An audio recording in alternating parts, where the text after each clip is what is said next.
may, just may, be waking up. The NFL announced that some rule changes may be coming soon. Some rule changes when it comes to regular season overtime. Some rule changes when it comes to virtual ball measurement, because we all love virtual ball measurement. Rule changes, Diesel, that I believe would be for the best, and that is where we start the show today. Welcome into Wire to Wire. He is Diesel. I'm Cole Bryson, and this is the Fan Upstate Tolos. Appreciate you being right in the stream. If you're listening on 97.1 Spartanburg, 97.7 Greenville, or on the free Odyssey app, we appreciate you. However, you are consuming Wire to Wire. Want to hear from you. To start the show today in this very segment, type in 844-FAN-PHONE. That's 844-326-3663 into your phone and get ready to get in on the conversation. Let's start with the overtime rule, Diesel. I have said many, many times over the last few years that only allowing the team that wins the coin toss to get the football may be the dumbest rule in the history of sports.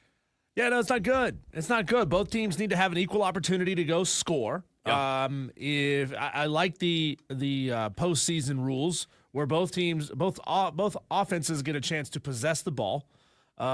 This is great. If they do end up making this change, I think it's the way to go. Look, it's fascinating that college and NFL have kept their rules separate and very different from one another in how they handle overtime. There hasn't been a tremendous amount of pressure on the NCAA to change their overtime rules to match the NFL game. That's not been the case for a lot of other rules. In a lot of ways, the NCAA has matched what the NFL has done. I love that there are differences. I love that there are quirks between the different types and different levels of football.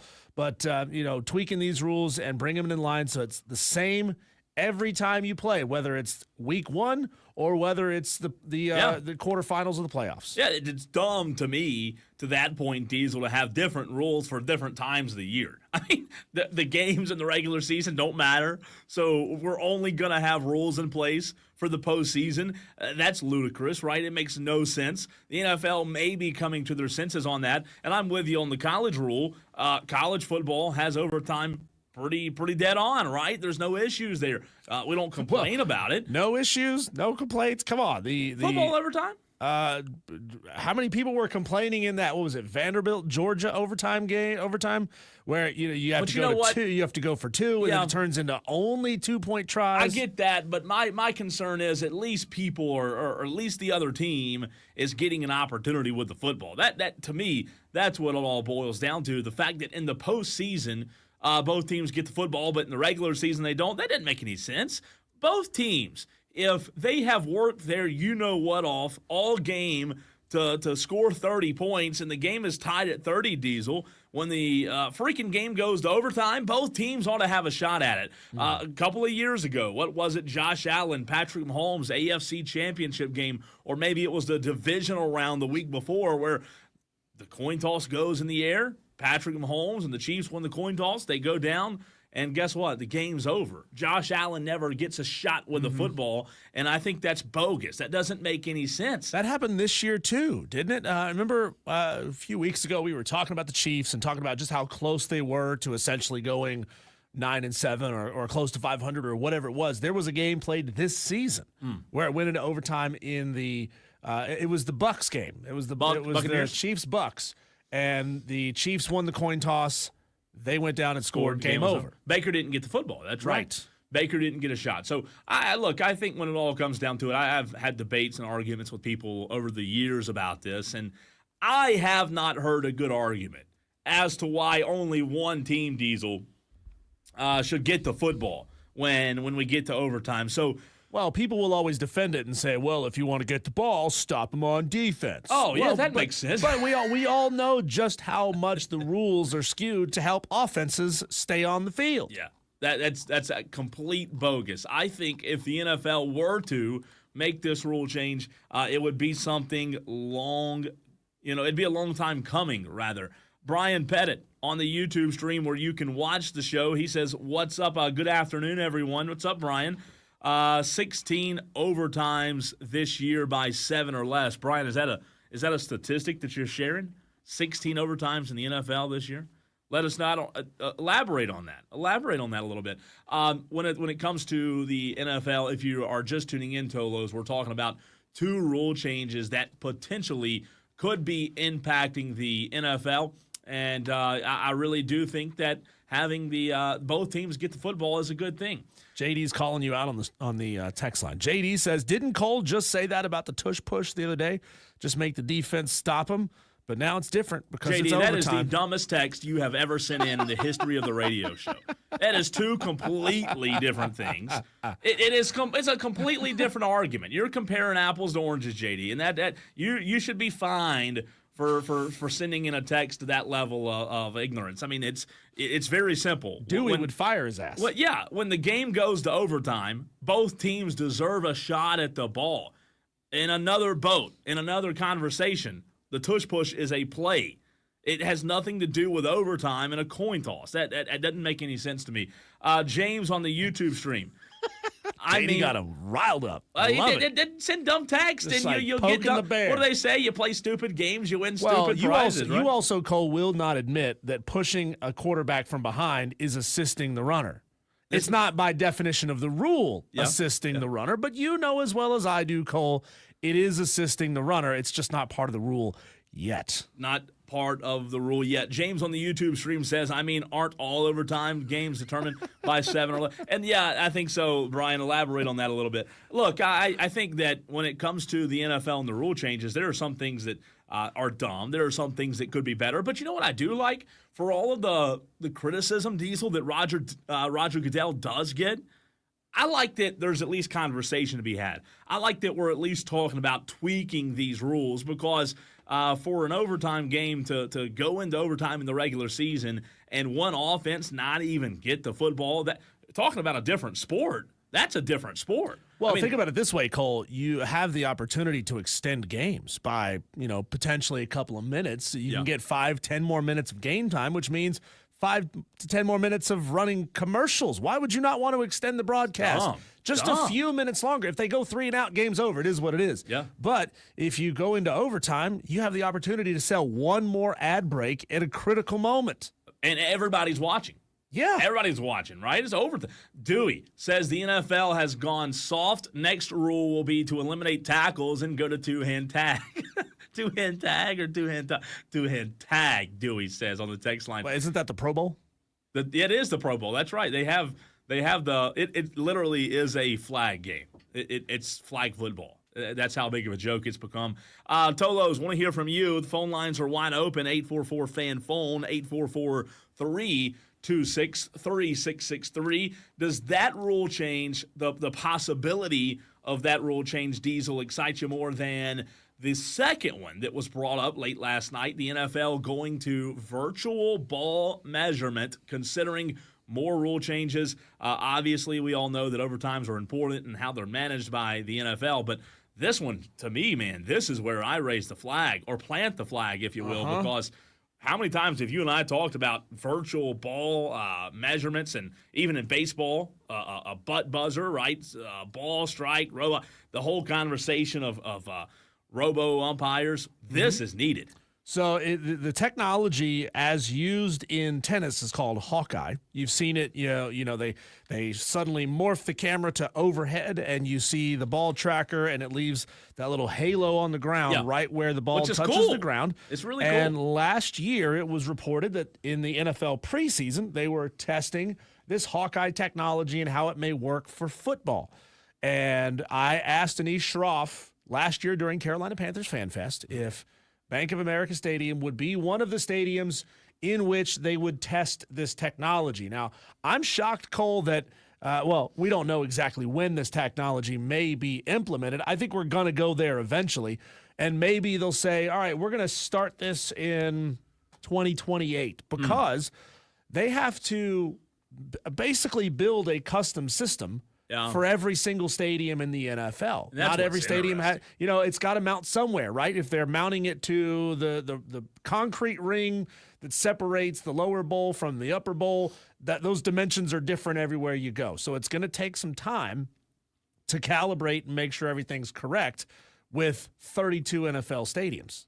It was reported on Twitter, on X, that if this were implemented in 2025 with the Hawkeye virtual measurement that you're talking about, Diesel, the chain gang will remain on the sidelines as backup. So I guess if the electronic system fails, if somebody, breaks the thing, if it runs out of battery, if it falls off of its chain, something happens. Look, you talked about the butt buzzer. Again, this is one of those things that makes you go, why have they not fixed this yet? Why have they not put a number of RFID chips in, like, the two tips of the football? Matter of fact, I got one sitting right here on the stream. You put one right there. Mm-hmm. You put one right there. Yeah. And then you put one in the middle of the laces. Stick it underneath the laces. Dead middle, dead center. Dead center. Yeah. That way you know if the plane is right here and the tip of the ball gets beyond the plane, bzz, in the referee's pocket. Easy. Bzz, easy. First down. The tip of the ball That's it. Reached. So that way, for backup purposes, they know. Because here's what worries me about this, Cole. If the Hawkeye system fails or it just doesn't know and they end up having to go to the referees on the field, they're very rarely going to be asked to do this, right? I mean, not nearly as often as they are when they're at now, right? So they're going to be less well-trained, and there's not going to be as many opportunities to be watching for the ball quite as much. They may be, daydreaming. They may be looking at the nacho girl in the 15th row of section 101 saying, oh, wow, look at that. I love some nachos. Oh, crap. Where's the edge of the football? Yeah. JB on the YouTube stream says that rule is long overdue for the first down. College football needs to do the same thing. JD says JB, or he was talking about the South Carolina game with Clowney. That was JD, the bowl game. Outback Bowl versus Michigan, I believe. Is that right? Ball don't lie. Ball doesn't lie, and Clowney just made them pay. Probably still the greatest football play ever in college football after the chain was literally moved. Spurrier goes ballistic, and Clowney, just cleans up. Clowney did what Clowney does. He went Bobby Boucher. He did. He took care of business. Texter from the 344 says, in my opinion, we have to fix the onside kick thing. Only can do it in the fourth quarter, and you must announce it. That is garbage. And again, maybe there may be some more rule changes coming. I'm just happy that they're open to it. I'm just happy that it's 2025, and going back to the butt buzzer conversation, going back to the measurements, to me, it is the dumbest thing in the world that we're still relying on 4 or 5 guys to run out there with a chain and some sticks, and that's how we're going to measure this. Mark Mask on Twitter said the NFL says its goal is to put the electronic system to measure first downs in the regular season 2025. No vote of the owners. Listen to this. No vote of the owners is required for this to happen. Is that not it? I love it. Unilateral decision making. Do it. Look, there are a couple things that everybody wants that just executive order this thing. Roger Goodell, just say we're doing it. It is what it is. We're doing it. I know that, in not to start talking politics here, but the president signs a lot of executive orders. Like, we're doing that thing. Why can't that thing ever be fixing daylight savings time?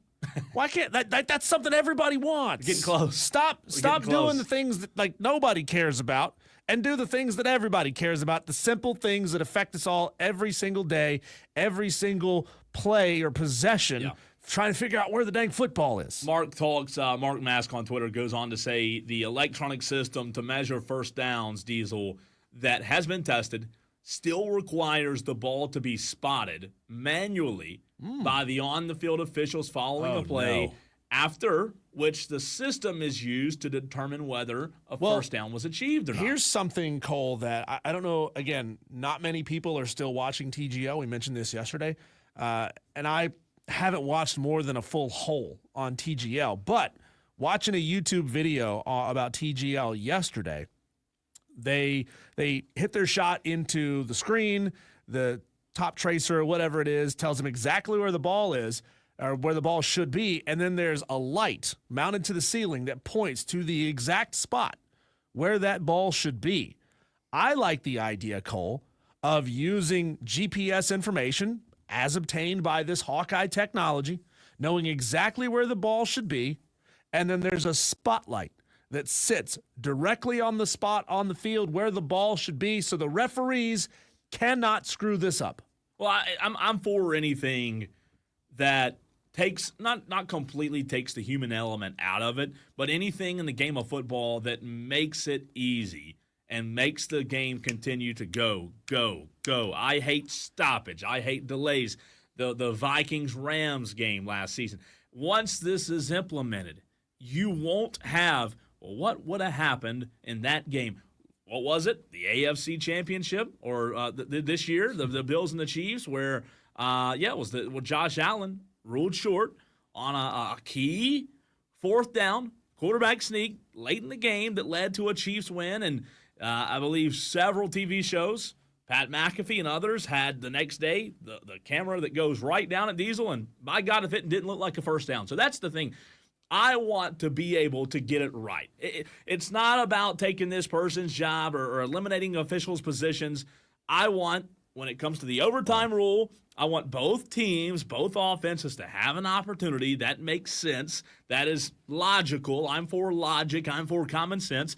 And then when it comes to big games, not just big games, but any game, big plays, we need to get it right. We have the technology to get these things right, for crying out loud. Well, getting it right is priority number one. Second unintended consequence on that is you make the game more efficient. You don't have to stop down to measure things Keep 3, on 4, rolling. 5 times throughout the game. You don't have to question things. You don't have to send the referees, to go over to that little monitor and put New their head York under the comes hood. in. You don't have to phone a friend. You don't have to do any of that stuff. We just get it right the first time, every time. And I think fans, this is one of those things. Number one, I don't think I've heard any fan say, no, I don't want this. I want the chain gang. Maybe Lonzo, because Lonzo said, I want umpires to be able to get it wrong when they're calling balls and strikes. There was a promo that ran on the station for a long time where Lonzo said that. So don't come at me like I'm just making something up. He said what again? He said he wants the human element. He wants umpires to be able to get balls and strike calls wrong because it's more intriguing for the game. Wow. So maybe I'll take JD's text back and say that might be dumber. I don't know that anybody anywhere is saying that this is a bad idea. Everybody wants this. It will be better for the game. And within probably half a season, we're week 6, 7, 8. We're not even going to realize this is going on. Well, you know what? Look, we're not going to your point. Make sure that it works and we know how to avoid kinks, right? Get all of use the preseason, whatever you have to do to make sure it works. Heck, if you have to play, use that Hall of Fame game, that first game of the year in August or whatever, make sure it's done right. I will be very intrigued, Diesel, to see after this takes effect in the NFL, after this is implemented into the NFL, how long does it take other leagues, professionally or collegiately, to follow suit? I know that college football doesn't have the gobs and gobs of money that the NFL does. However, they have the money to it's like our engineer buying us a new laptop. They may say they don't have the money. College football probably has the money. Let's be honest, right? They have the money to do it.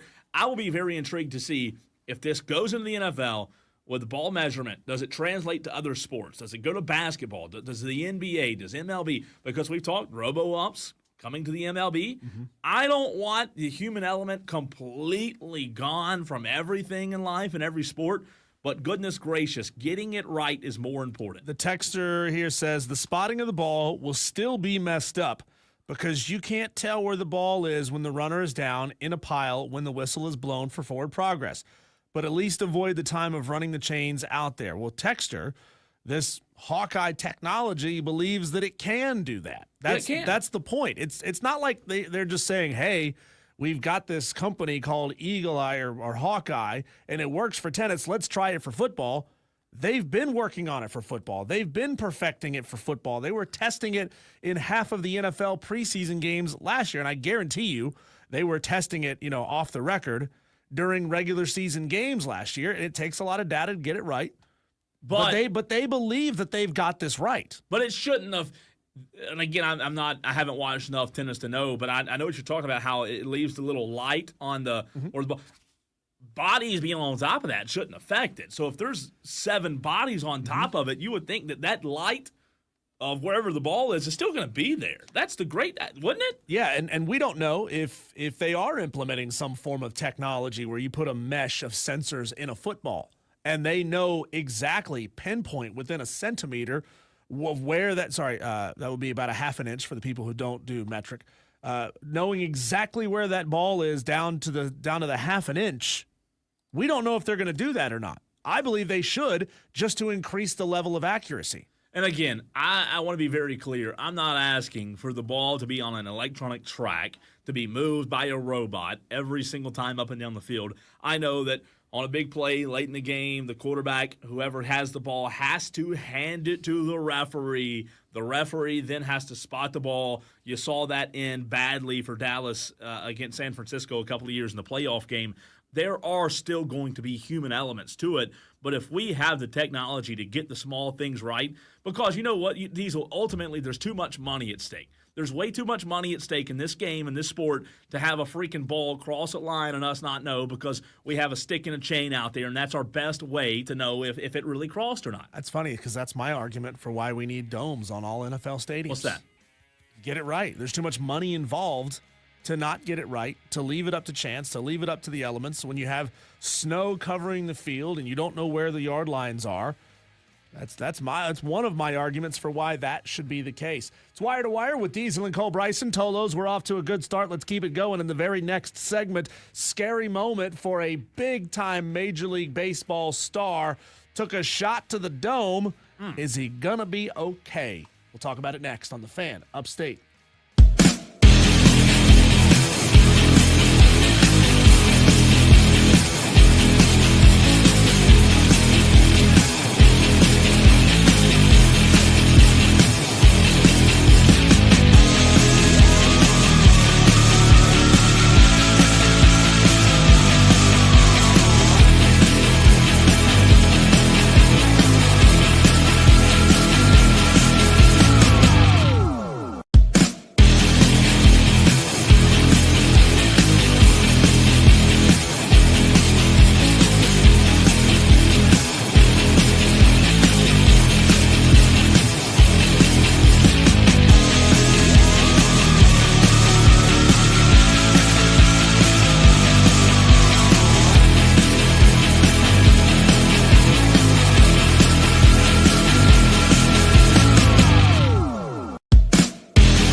Cole, I can confirm that no beards and no beautiful haircuts were injured in the making of this segment. No beards, Right. not beers, right? I don't know about beards, but beards, no.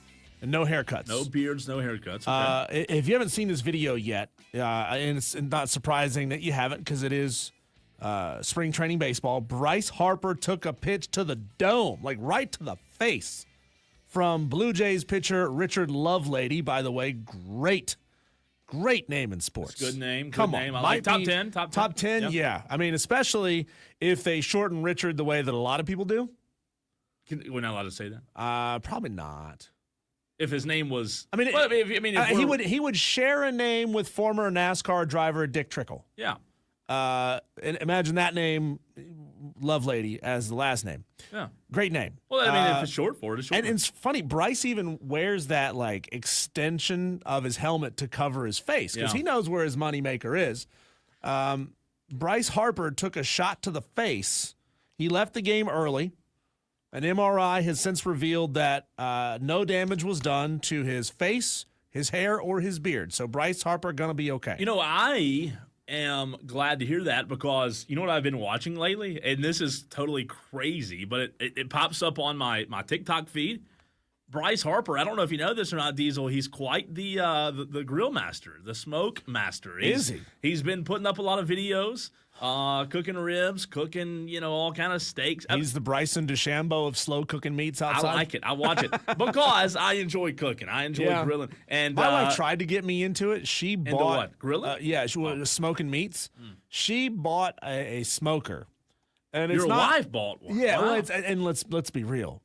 It ain't a Traeger. It's, one of those. It's some cheap Amazon smoker. Yeah, I mean you can get like vertical ones for like $200 at Lowe's. And I even had to put it together. And she was like, "Well, I bought it in hopes that you would make this your new obsession because I've always done this thing, Cole, where I get like really obsessed with something for like 2 years or so. Yeah, I did it with fishing. I had a fishing YouTube channel for a while. I put up like probably 60, 70 videos over a course of time.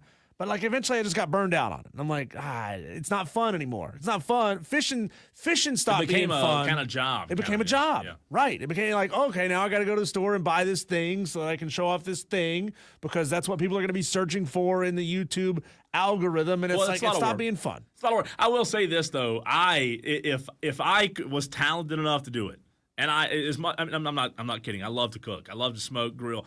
I would totally do it for a living. Whether it be, I could be the next Paula Dean. I could do it. I love it. I love smoking. Could you overcome your love for what people in South Carolina consider the superior meat to barbecue, which is pork? Could you overcome your desire and your love for pork to be one of the best brisket makers 100%. In the upstate? Because I think good brisket's better than good pork. I do too. It's sacrilegious to say that. Well, it's true though. I mean, if you have good brisket, Texas brisket, it's like melting your mouth. I saw a YouTube video where a guy asked the pit master for a piece that wasn't burnt, a piece of brisket that wasn't burnt. Like he took this thing out of the smoker, it was still wrapped up in the in the paper, and he starts unfolding it, and he's like, "Well, why is it burnt though? Why is it burnt?" And he's like, I don't want a piece that's burnt. And that guy, I mean, he had a knife, not a knife, a knife. He had like this foot-long Bowie knife, chef's knife in his hands. Yeah. And I thought he was going to stab the guy. Yeah. Like, you don't ask a world-class brisket maker, why is it burnt? Because they will fight you over that. Once you have like really good brisket, Texas brisket, it's pork's amazing. Yeah, it doesn't. I got my one and only go-to spot in the upstate that I always go to. I can't reveal their name on the air because that would be free advertising. However, if they ever wanted to become a sponsor of the show, I would shout your name from the mountaintops. Sure. But I do have my one spot that I go to for brisket that it is the best brisket I've ever had. Here. Look, that's good. And I've turned on like 5 or 6 people to this restaurant, and they all say the exact same thing. It is the best brisket they've ever had. I'll give you guys a hint. It's in Fountain Inn. Yeah. I think a lot of Tolos probably. Is it the color? No, it's not. Okay. The name of the restaurant is not named after a color. But I'm sure a lot of Tolos already know where I'm talking about, and every time I bring this up, they agree. But I hadn't been there. I hadn't been. Really? No. Well, in the I break, didn't mean to get us drugged down into the brisket. No, that's show, this is a great tangent to go down. You will never upset me by talking about brisket. Yeah, it's good. It all started because I was talking about Bryce doing Bryce. You thought Bryce for Harper. you, Bryce is a piece of meat. Let's talk about meat. Yeah, that's where he's a beefy guy. I get it, and he's a good baseball player. It's quite. I don't good. like him because he's in our a rival, but no, he's still a good player. Texter whose number ends with 1242. That is incorrect. Your guess is incorrect. Your first guess is incorrect. Your second guess is correct. I didn't realize that you had texted in twice. Your second guess is correct. Bryce Young took a shot to the face. He's okay. He's up. Not so much the case for Duke Miles at Oklahoma. Have you seen that video? No, yet? I have not. I'm shocked that you haven't seen. Do you watch injury videos? Sports injury videos? As long as it's not terrible. This is like a knee gnarly pop in. though. This is gnarly. What is it again? Duke Miles, Oklahoma basketball. He's diving for a loose ball. I mean, his face. When was this? About like 4 or 5 days ago. Oh God. His face just goes wham, smacks the floor hard. Chiclets go everywhere. Teeth? Yeah. Ah. Oh yeah. Oh yeah. I don't know if I want to watch bad. or not. All right, I'm it's watching. bad. They had to stop the game. Oh, no. They had to bring out little kids and do like a scavenger hunt to find all of the teeth. It was bad. I don't know, man. There's something about injuries to the face that kind of give me the heebie-jeebies a little. I mean, it just kind of gives you the goosebumps. You can't undo a lot of those. Unless you have bad teeth, in which case this is a good opportunity to go to get it fixed on Oklahoma's Oh, dime. God, I just watched it. That was bad, right? From the wide angle, it's like bad, but I hope. See, I don't like what I don't like in sports is when it's a bad injury and they zoom in and they show it again and show it again. And a couple of years they finally ago. figured this out now. They don't. Oh God, there's teeth. Like told you there are teeth I in told the you. paint. The teeth are in the paint. Yeah. Oh, Surprised it's not like no. embedded into the floor. He hit the floor so hard. Do you realize how bad that had to hurt? God, yeah. Oh, I mean, I'm saying, Coach, take me to the locker room, shoot me in the mouth with Novocaine. I don't want to feel this for more than about 10 seconds. the slow Let's motion. get me out of here, take me to the dentist, and let me have a whole new grill. The slow motion, man. That Bad, was right? even worse. Yeah, That was JD's knows what I'm talking about. He's seen the video. But the Oh. question for you, Cole, and for our Tolos, number one, what's the gnarliest sports injury you ever sustained? It can be small, it can be big. And then what's the gnarliest you've ever seen on TV? What was it a couple of years ago when it was college basketball, and the guy's leg just like, you remember that? No, I don't- when you say leg, I think Derrick Rose. Derrick Rose was bad, but it was a college basketball, and one of the Tolos will know. It was Diesel. It was Bone. Like, Oh God! Like I can. it was The bad. weird thing is when I start, I can't. I don't like even thinking about sports injury. I know I brought up the topic. I don't like thinking about sports injuries because I can almost feel it in a way. Like I used to, my apartment complex. We had a volleyball court. We used to go out and play like heated games of sand volleyball. And I thought, how many times did the ball come straight down and I could have landed on that volleyball and my ankle could have like folded like a paper clip. Texter got It was it. like a Z. Texter said Louisville player. Can't remember his name. He's Texter from the 499. You're right. Oh, It was a Louisville basketball player. Was it JD? Well, whoa. It was Kevin Ware. That's who it was. T Swizzle. Kevin Ware. Let's see. I don't know this one, and it. Diesel Should I just look it up? You should, but Should I look it up? you should. I want to see your live reaction. It was Kevin Ware. Type in Kevin Ware injury. JD also says Oh, Willis no. McGee in national championship game. Oh no. Coach Mitch, Kevin Ware, Louisville. Oh no. Did you see it already? Oh no! I just saw the Oh, still image. I saw the still. Diesel oh, about God. fell out of his chair. Oh. Bad, right? Really, really bad. Why does his leg look like a Z? Man, that was Kevin Ware. T Swizzle's right. Ow! That is rough. Is that man. worse though? Is that worse than Anderson Silva? When he kicked who did he kick in the leg? He kicked somebody in the leg and his knee stayed straight. Oh man. But his shin and his foot like wrapped around the guy's leg. in a way that Yeah, I I've never forgot about seen that. in my life.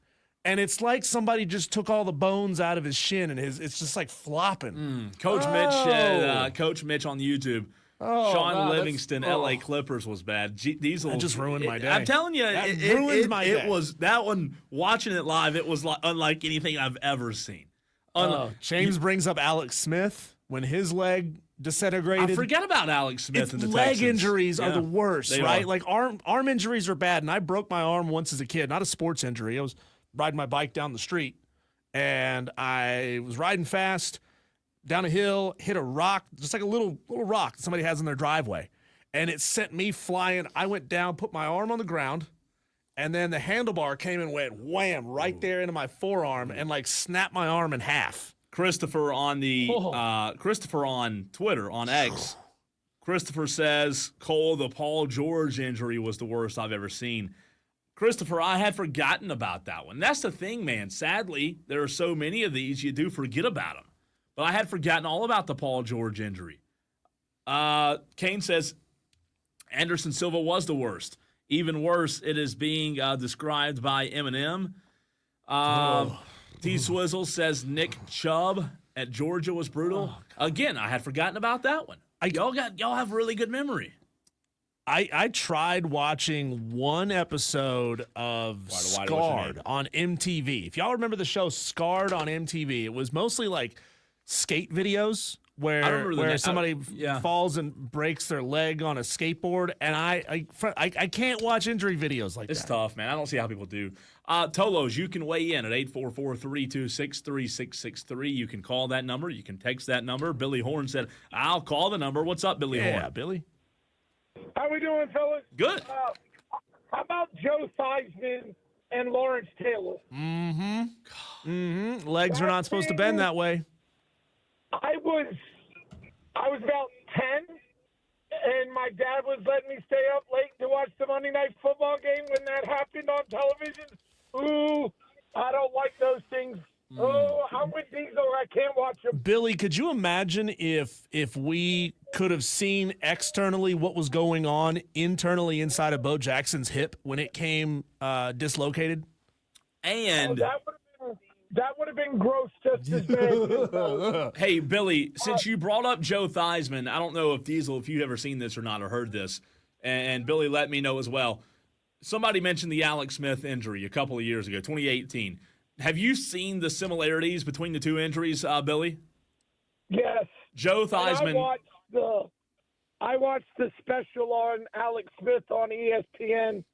That thing was just horrific. It still looks horrific. Oh, it's terrible. His leg looks like it's been through a forest fire. For those that have not seen, Joe Theismann, Alex Smith. Joe Theismann, broken right tibial and fibula. Same thing for Alex Smith. The date, November 18th, 1985, November 18th, 2018. Who they play for? The Washington Redskins. Location, Washington, D.C. What was the yard line? The 39-yard line for Joe Theismann. The 39-yard line for Alex Smith. Ooh. What was the final score of the game? 23-21 for Joe Theismann. 23-21 for Alex Smith. That's a glitch in the matrix right there. Listen to this. It was caused by, you said it, Billy Horn, 3-time Defensive Player of the Year in LT. Alex Smith injury caused by 3-time Defensive Player of the Year, J.J. Watt. Who was the left tackle? Pro Bowl, Joe Jacoby, off the field due to an injury. For Alex Smith, Pro Bowl left tackle, Trent Williams, off field due to an injury. Unbelievable, the similarities there. I did not realize all of those, but I knew a couple. That's bad. I did not know it was that deep. Yeah, it really was. Wow. Thanks for the call, Billy. Thanks, Billy. 844. Hearing you describe that, Cole, reminds me, like, you know when you're out on the road somewhere and you just, for whatever random reason, see like 8 white cars in a row, and it's proof that we're in a matrix and it's not real, what we're seeing? You think about it and you... Because, like, I used to play games like Grand Theft Auto a lot. And occasionally the game would just auto-generate the same car, like 10 cars in a row. And like when you see it out in public, it's extra weird. Yeah, it really is. Let's see. Scotty from BMW. Let me find his first text. It's a long text. Scotty from BMW says worst sports injury was punting in high school. Defender ran into my face. My helmet twisted around. Had 8 stitches at halftime in my lip. Worst professional player was Bryant Young. Horrible broken leg. When he came back, he got 1999 Comeback Player of the Year. Scotty from BMW, good text. Really good text. Brian Pettit says, I was a student trainer in high school and saw a lot of crazy injuries, no doubt. Thomas, I'm sorry, go ahead. T. Swizzle brings up Evander Holyfield losing half his ear. Yeah, he did. That wasn't that gruesome, off, though. Right? Like, it's gross, but it wasn't gruesome like a broken leg. Thomas at 423 says Marcus Lattimore leg injury. That one's pretty bad. Thomas, you're right on that one. You are right. Anytime a knee bends the direction it's not supposed to bend, yeah, I'm out. I got to stop watching the game. Injuries suck, man. They just suck. But Clemson basketball, they do not suck. Where should they be Monday in the AP poll after last night's win over Notre Dame? That is next.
Clemson basketball and Brad Brunell continue to do what? Win, baby, win. And you know what? Diesel, the games really aren't even that close. Grayson Mann of TigerNet yesterday talked about that when I asked him if there was a little bit of worry from, not playing in the competition that the SEC has, night in and night out. And Grayson said, look, if they were barely getting by, he'd be worried, but they're not. Last night, a huge win. And to his point, they're just demolishing teams. Well, the one thing that concerns me is you don't have anybody pushing you, right? So you lose out on that situational training of being in a back and forth type of game late in the fourth quarter. If you're used to being up by 10, 12, 20 points, you don't get that. 83-68 was the final score last night. Clemson defeats Notre Dame. Diesel, a week ago, what were they, 13 in the AP? I'm looking now. Is that right? 13. Yep. They moved up 5 spots from the week prior. Texas Tech lost to Houston on Monday or Tuesday. And Texas Tech had already dropped 3 spots. So Texas Tech was 10. Clemson was 13. You've got to think that they may flip. Clemson may jump Texas Tech. Right. They may jump. Well, granted, the only thing that may stop that may move Texas Tech down to 11 and Clemson up to 12, which I think would be wrong, is the fact that the loss did come to Houston. And Houston's very, very one of the good. best teams in the country. Yeah. One of the best teams. Texas A&M is right ahead of Clemson. They're 20-8 overall. Let's see. Texas A&M, if Clemson were to move up a spot or 2, Texas A&M, they lost to Vanderbilt. They lost to Vanderbilt by 2 points, and this was this last night? Texas A&M losing to Vandy at home. That's a home loss, Diesel. Texas A&M losing to Vandy, and then this weekend they're at Florida on March the 1st. So Texas A&M may lose 2 in a row. So I think Clemson next week in the AP poll, they're going to jump A&M, I believe. They may jump Texas Tech, depending on what Wisconsin does this weekend. Clemson, you asked it on Monday. Clemson could be top 10. They could be 10 on Monday. The Vandy loss, as of right now, represents a quad 2 loss for Texas A&M. So that's not good. Vandy's not a great team, not a bad team, but that's big. That's big. A&M are 8-2 in quad 2 games. They're 6-6 in quad 1. And that was last night, by the way. Yep. 6-6 in quad 1, 8-2 in quad 2, and then they are 6-0 in quad 3. So look at that, games. Diesel. Wisconsin now is the team that you're kind of looking at. Let's see when Wisconsin plays again. Friday or Saturday? Saturday, Wisconsin plays number 8, Michigan State. And Michigan State will probably be favored. There you go, Clemson fans. If Michigan State loses to Wisconsin, A&M's already lost once. They're probably going to lose to Florida on Saturday, right? Clemson's 13. They're going to be 11 or maybe even 10 on Monday. Clemson is going to be 10 or 11 on Monday in the new AP poll. Here's what I really think is telling about this Clemson team. They are 4-2 in quad 1 games, so they've got a plus 500 winning record in quad 1 games. They're 7-2 in quad 2, 7-1 in quad 3, 5-0 in quad 4. I think this Clemson team may be just slightly undervalued for what they are. And with last night's win, Diesel, they earn a double bye in the ACC championship. I don't know if that's a good thing or not. I would say, hey, let's not even play the ACC championship. Right, let's stop right now. Let's just, if you finish 1 or 2, you get to just opt out of the tournament. Well, what's the benefit? I don't know. It make you better, sure, but they've already played 30 games at this point in the year. It's interesting. That's interesting. Now you're talking about meaningless conference tournaments, Cole. Yeah. Did you ever think, if I had told you 10 years ago that on February 27th, 2025, Cole Bryson would be talking about meaningless conference tournaments? Crazy, but I mean, you want to win. You want to build confidence. There's no doubt about that. When we come back, Cole, as we look way ahead to the 2025 NCAA football season, wins against these FBS teams will get more credit than they deserve. That conversation is coming up next on the Fan Upstate.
Year 2 of the 12-team college football playoff incoming in 2025. Cole, might be the only the second year and no more of the 12-team college football playoff. Looks like they really, really want to expand this thing to 14 or maybe 16 down the road. Cole, but I want to look deep into the future.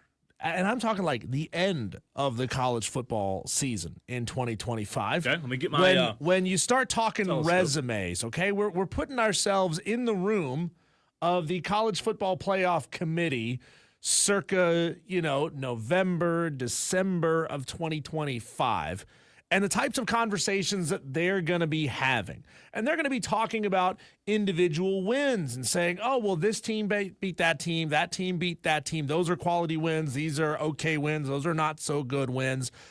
I think, Cole, I've identified 3 teams and by extension, about 5 or 6 games that by the end of the season, wins against these teams are going to be gassed up. Like, these are big deal wins, but actually won't mean all that much. And it's not a knock on the team that's potentially losing in these matchups. It's just that it's not going to mean what the committee thinks it means by the end of the season. They got some good brand recognition, but it's not exactly the quality win that a lot of people are going to think that it is. The wins over these teams should not be blown out of proportion, is what you're saying, right? Okay. Correct. All right, let's see. I invite Tolos to submit theirs as well, 844-326-3663. Give me a team that you think a game that if they lose early in the season will be used to prop up the other team's resume, but it's not actually going to mean all that much. And tell us why. If you don't mind, tell us why. Instead of just naming a name, tell us why. So I'm going to go first, Cole. I've got 3. Okay. Some of ours may match up. I don't know if you're looking at the rundown here. Some of ours may match up. They may not. Team number 1, a win over the Oklahoma Sooners early in 2025, I think will be seen as a huge deal, but shouldn't be. Because Oklahoma's got the brand, their second year in the SEC. People think they're going to be vastly improved this year. Brent Venables is taking over defensive play calling duties. He was obviously great at that at Clemson, so people are probably thinking this defense is going to be much, much better. But I don't think beating Oklahoma early in the season, which Michigan is going to have an opportunity to do early on September 6th. Auburn, too. Auburn will as well on September 20th. I think it's going to take Oklahoma 4 or 5 games to figure it out. By the end of the season, I think they're going to be a very, very good team. But they've got a new OC. They've got Venables taking over DC duties, adding that extra thing to his plate. And Michael Hawkins Jr. at quarterback. He played a decent amount last year, and he was terrible through the vast majority of that season. He's going to improve. He is a talented guy. But early in the season, I think there's going to be way too many question marks. So if Michigan beats Oklahoma early, they're going to talk about, Michigan's dominant, Oklahoma. It shouldn't be gassed up the way that I know that it will be. I don't know, man. Why would that game be gassed up? Oklahoma's been bad. And that's my only thing. I guess everybody's talking about how much better they're going to be this year. I don't know if I'm buying it. I really don't. Like, I like Brent Venables a lot. And you know what? They may be better at quarterback because, like you said, I don't know if they can be worse at quarterback.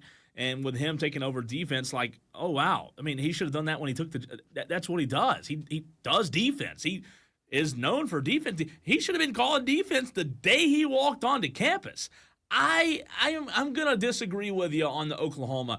I don't think it will be or should be looked at as a quality win. And I'm sorry, no disrespect. I know they're a brand. You know, they have the OU, right? They're well known, but I just never thought I'd say this. Brent Venables has been a bust. Brent Venables has been a bust at Oklahoma. He has, man. I mean, he has. You think he was promoted to the level of his incompetence? No, I just think that Oklahoma was a tough situation for him to walk into and be successful entering the SEC. If you want to be a head coach, go be a head coach somewhere else. Don't go to a team that is going into the SEC. So you're saying Brent Venables had Sunbelt written all over him? Sunbelt, I mean, stay in the ACC. Go learn how to be. go learn how to be a great coach first, and then take your talents to the SEC. Hey, go to the Big Ten. Go. I mean, I don't know.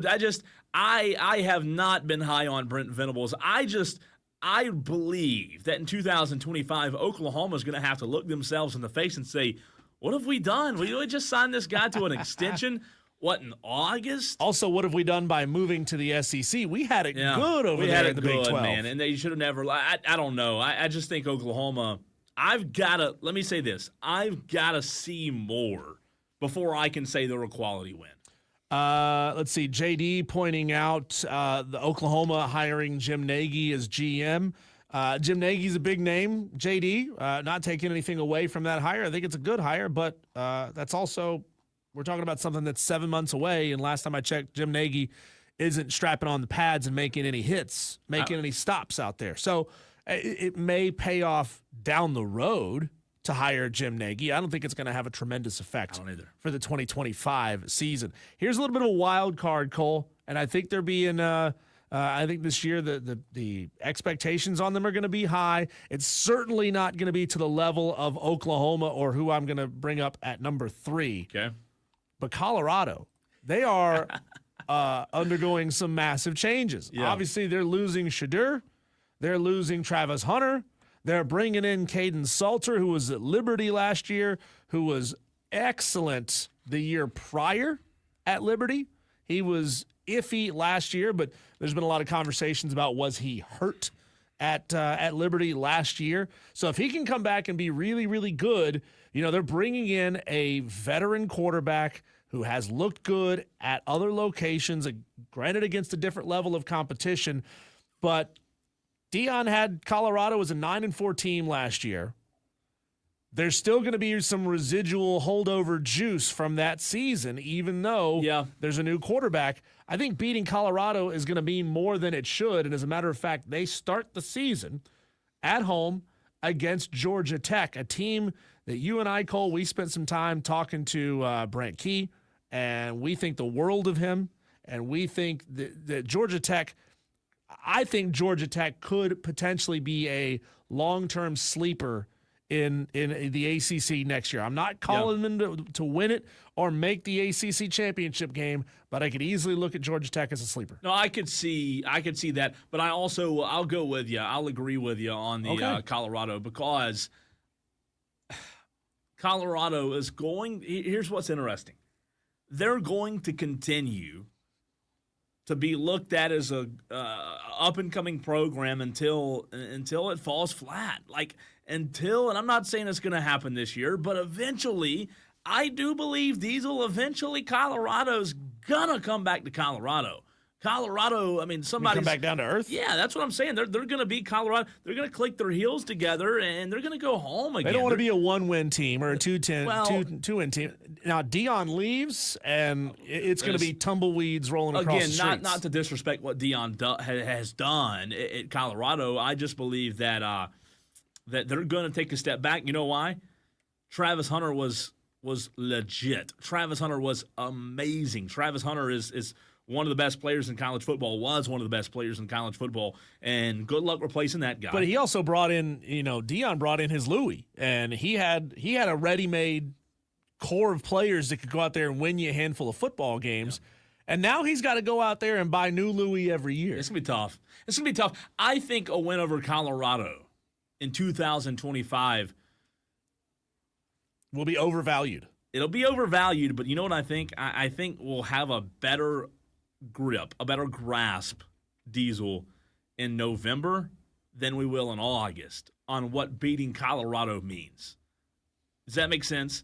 In November and in December, I'm not predicting they're going to fall on their face, but in November and December, you and I may say, Colorado's kind of come back down to earth a little bit. Those wins over Colorado weren't really that good. I hope it doesn't happen, but I don't know. I would say, if this were stock up, stock down, I think you got to go stock down on Colorado. Boomer Bill texts in at 844-326-3663 and says John Mateer came with the OC to Oklahoma and says he's probably going to be the quarterback for Oklahoma next year. Well, we'll see. Don't know yet who's going to ultimately win that job. That'd be cool. Let's see. And my third one, Cole, it's Ohio State. Ohio State, a win over Ohio State early. I don't know. Early. And this is a very short window. And I'm talking, this is a 1 week window. Beating Ohio State. Oh, Texas. They play Texas in week one of the season. Yeah. Remember, Texas is coming back. They got Arch. They got continuity at the head coaching position, at the coordinator positions. But Ohio State's got none of that. They got none of that. They got a brand new OC. They got a brand new DC. Chip Kelly and Jim Knowles both gone. Will Howard is gone. Yeah. And Ryan Day has said he's taking over offensive play calling duties, which he hasn't had to do in a couple of seasons. Yeah. So this one's going to be really interesting. I think Texas beats the living tar out of Ohio State to start the season. I think it's going to be gassed up like it's the win of the century. I think they beat them, but I do think Ohio State may be able to reload better than people think. I'm not saying they're not going to have talent, because they will. But I think it's going to take them some time to figure it out. It may take them time. That game against Texas, Diesel, may not be the best thing for Ohio State, much like last year that game for Clemson against Georgia in week 1 wasn't the best thing for them, right? What I mean is they should have scheduled a cupcake before Texas to see if Julian Sayin is going to be the guy or not. Jeremiah Smith's still there. They're going to be able to throw the ball up and have the best receiver in college football go get it. That's going to happen. If Ryan Day takes over as play caller, which you said he is, he should just allow Julian Sayin or whoever wins the quarterback battle, throw it up on the first play, throw it up on the second play, and on the third play, throw it up. Jeremiah Smith will be there. Here's where Ohio State screwed the pooch. They scheduled Texas in week 1. Then they followed that with Grambling State and Ohio. Ooh. And a bye week. Ooh. And Washington on the road after that. Now, that sounds like wins. Yeah, those sound like 3 wins. I think Ohio State starts 1-3 with those 4 matchups. They 3-1. Yeah, 3-1. Excuse me. They start 3-1. But had they booked Texas in week 2 or week 3, and you have Grambling State and Ohio to figure it out before you play Texas. Texas should be after the bye. Yeah. Like, what you want to figure out who you are, get a bye, and play. That's going to be tough. That's going to be a very much anticipated game. And, of course, game day will be there. I'm sure they'll choose that over Clemson LSU. But that's interesting that you go Ohio State in terms of them not being as much of a quality win. Now, I want to get into this one. The one that you have on the rundown that you are, putting up a warning sign? I'm putting up a wall and saying you cannot pick this one. And that team for me, Cole, is Alabama. I don't think you can put Alabama on this list. That's interesting. I know that last year was a little bit disappointing for them. But remember, they were like on the bubble to get into the playoff anyway. In Kalen DeBoer's first year at Alabama, I know how they looked many times throughout the season. But he just brought in his X Factor. He brought in Ryan Grubb. He did. And those two together are fantastic. Like the remnants of the Nick Saban era are starting to slowly filter out of the program. Yeah. He doesn't have to deal with Nick Saban's quarterback choice anymore. He's got it. The band is back together. Come on, man. It should be. It should. Keyword should. I'll say this. It's like Crosby and Stills right here. For me, though, I'll tell you this. I don't know why. You're right. It's a good hire. But there's still a little bit of skepticism. There's still a little bit of a hesitance, Diesel, when you talk about Bama. They just had some losses last year that were just head-scratching. I mean, the Vandy loss, the Vanderbilt game, the Michigan game. What do we do in here? I mean, it doesn't matter who they lost to Vandy and Michigan. Here's where they were smart, though. They got Florida State on the road to start the season. That's their first game? First game of the season, Florida State on the road. I think, do you get much credit for beating the crap out of Florida State if you're Alabama? Probably not. 10 years ago, that would have been marquee. Matchup of the century. Great. And then it's ULM at home. Yeah. Wisconsin at home. bye week, then you get into conference play with Georgia. I mean, I think they're starting 3-0. 3-0 probably. 3-0. Yeah, and all is well until is that game at Georgia or at Bama? That game is at Georgia. Yeah, all is well until you go between. But they get a bye week before they go on the road. They'll need two. Georgia, by the way, also have a bye week that week. Yeah. Prior to playing Alabama. I don't know. You know what? It's interesting on Bama because right now, what do we know? In the short-term society, Diesel, that we live in, what has happened recently is the lasting image we have. Bama being bad is the most recent memory that I have of Alabama. I know you're saying, Cole, you're crazy. Bama's been the dynasty for the past 15, 20. I know that, but it's been how long since they won a national championship now? 5, 6 years.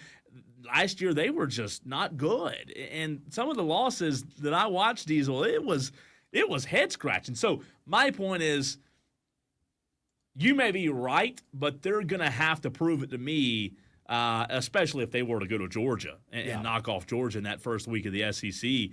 They're just going to have to prove it to me, man. You know what? I'll say this. I don't know if I'm sold on Kalen DeBoer. I just don't. I don't know. I don't know where I stand on Kalen DeBoer. What else does he have to do? I get that one tough season. Yeah, one bad year. I know. And it wasn't even a bad year. They went 9-3. That's bad for Bama. They lost to Vandy. What? They lost 9-3 is bad for 9-3 for Bama? Come on. God, what a tough room. 9-3 for Bama, man. Get out of there. James. You lose to Vandy and a bad Michigan team? I don't know, man. Look, maybe Kalen DeBoer fixes it and it's great, but it's going to be a while. James on the stream says maybe beating Boise State next year isn't that impressive after they lost Ashton Genty. I like that. Here's how Boise State starts off the season. They go on the road at USF to start the season. Then they play the Eastern Washington Eagles. Bye week on the road at Air Force, and then they host my Appalachian State Mountaineers. I think I'm going to be making a flight out to that game. You should. I think I need to go. What other chance am I going to have? Boise. Boise, Idaho, in September. The weather's going to be fantastic. I'd go ahead and put my vacation in for you. Yeah, I should. I always wanted to go to Boise to go to a game, and I have to go. Bring back some, what do they know? Potatoes? Potatoes. Blue potatoes. Blue potatoes. Everybody knows. I don't know, man. Boise, did they play anybody with the Pulse? I mean, good God. Let's see. They after App State, they play on the road at Notre Dame, October 4th. Okay. New Mexico, UNLV, Nevada, Fresno State, San Diego State, Colorado State, Utah State. They might not need Ashton. How many teams do they play that have the word state in the name of their school? Do they even need Ashton GT Diesel? I mean, they just, oh my gosh. App State, Fresno State, San Diego State, Colorado State, Utah State. They play 5 state schools. And that's 11-1. I mean, they might lose 1 or 2 games. Jeez. Hopefully. Maybe App can get them, right? I don't know. That'd be fun if first-year head coach can get them. But I don't know. That's interesting. Good text there, James. Good or good message on the stream. All right, Tolos, we are going to run to a break, but on the other side, if you are a resident of Spartanburg or even Greenville, Anderson, wherever you may be listening or watching the show, and you're excited for some baseball that's just around the corner in the city of Spartanburg, you've heard them on these airwaves before. We bring them back today, getting you ready for the 2025 inaugural season of the Hub City Spartanburgers. The general manager, Tyson Jeffers, next.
season just around the corner, and I mean the corner is approaching rapidly. You high school baseball fans, college baseball, pro baseball, whatever, wherever your fandom lies when it comes to baseball, I know you are itching to get the season started. And speaking of getting the season started, we go to Spartanburg, where we are joined by the GM of the Hub City Spartanburg, the Hub City Spartanburgers, who we've had on the show before, Tyson Jeffers. Tyson, hope you're fantastic, my man. I want to know, as the general manager of a minor league baseball team in their inaugural season, how hectic is your life right now? I would say it's pretty hectic. I mean, there's a lot going on. Just running the business while trying to build a ballpark and make sure you can't play baseball without a ballpark. But it is coming along. Grass just got put down, netting's up around, seats are in. So we're close to being able to throw some lines on the field and get some players out there. Excited to see it. You kind of took the words right there out of my mouth, where the construction is. Can you give us a sense of just how much the team has planned as far as special events and special nights here and there throughout the season? I know that you are, I'm talking elite level when it comes to keeping secrets, so I don't know how much of this stuff you can actually reveal. I'll reveal a little bit more than maybe when we were talking about the name. We are going to release our full promo schedule here in the next week. I think our promo team has it slotted to go out next week, so people should keep an eye out for that. We're going to have an unbelievable amount of giveaways throughout this first year, a lot of them themed to our brand. When you think of really nice spatulas to have next to your grill, or aprons to wear when you're cooking, train whistles on opening night, bobbleheads of all of our characters. We're going to try to roll out the red carpet when it comes to appearances and bobbleheads, and we're going to stand. I usually like to say we stand kind of 1 foot on each side of the fence of it being fun and it being like pushing the boundaries of like, is this appropriate? Yeah. But that's what we got to do in minor league baseball, and have some fun and make sure that we're getting people out there. And if you're not a huge baseball fan, you can still come out and still have a really good time. Tyson, how much of your approach and the approach of the Hub City Spartanburg baseball team, the Hub City Spartanburgers, has been, I don't want to say stolen away from, but, birthed from what a team in Georgia does and the Savannah Bananas so well? And you just mentioned it. You hit the nail on the head. People don't go to Savannah Banana games for baseball. They go for the entertainment. How much have you cast an eye on them, and have you implemented some things for this Spartanburg team that you've seen them do in Savannah? Yeah, they're an unbelievable brand. They put on an amazing experience and show, and I think that when you talk about people, when they talk to us, is like they talk about the bananas, and that's just an experience and moments that people remember when they go and see their show. And that's going to be our goal, is like, we want to create magical moments for people that they're going to walk out of the ballpark and be disciples to us and have that memory that they can go share with other people. And that's what's going to drive people to our ballpark, and the show and the experience that we want to put on. So looking at the things that they do, we do have to abide by the rules of minor league baseball. So we can't create our own game here, but between the innings and when the baseball is not playing, there's a lot of things that we can do and will do to put on an amazing experience for people. Tyson, what do you think your favorite spot in that stadium is going to be once everything is fully operational? Is there anything special to you that you really put your thumbprint on and say, this right here is the spot I am going to want to be hanging out? There is a group space. It's called Chaser's Corner. It's sponsored by Spartanburg Community College. It's at an interesting angle on the left field corner, and it's going to be an unbelievable spot to watch the game. So groups can rent that space out, and you can hang over the fence. And if you want to heckle, the left fielder of the opposing team, we would encourage that and become friends with the left fielder of the Spartanburgers team. And throw them hot dogs, whatever you want to do.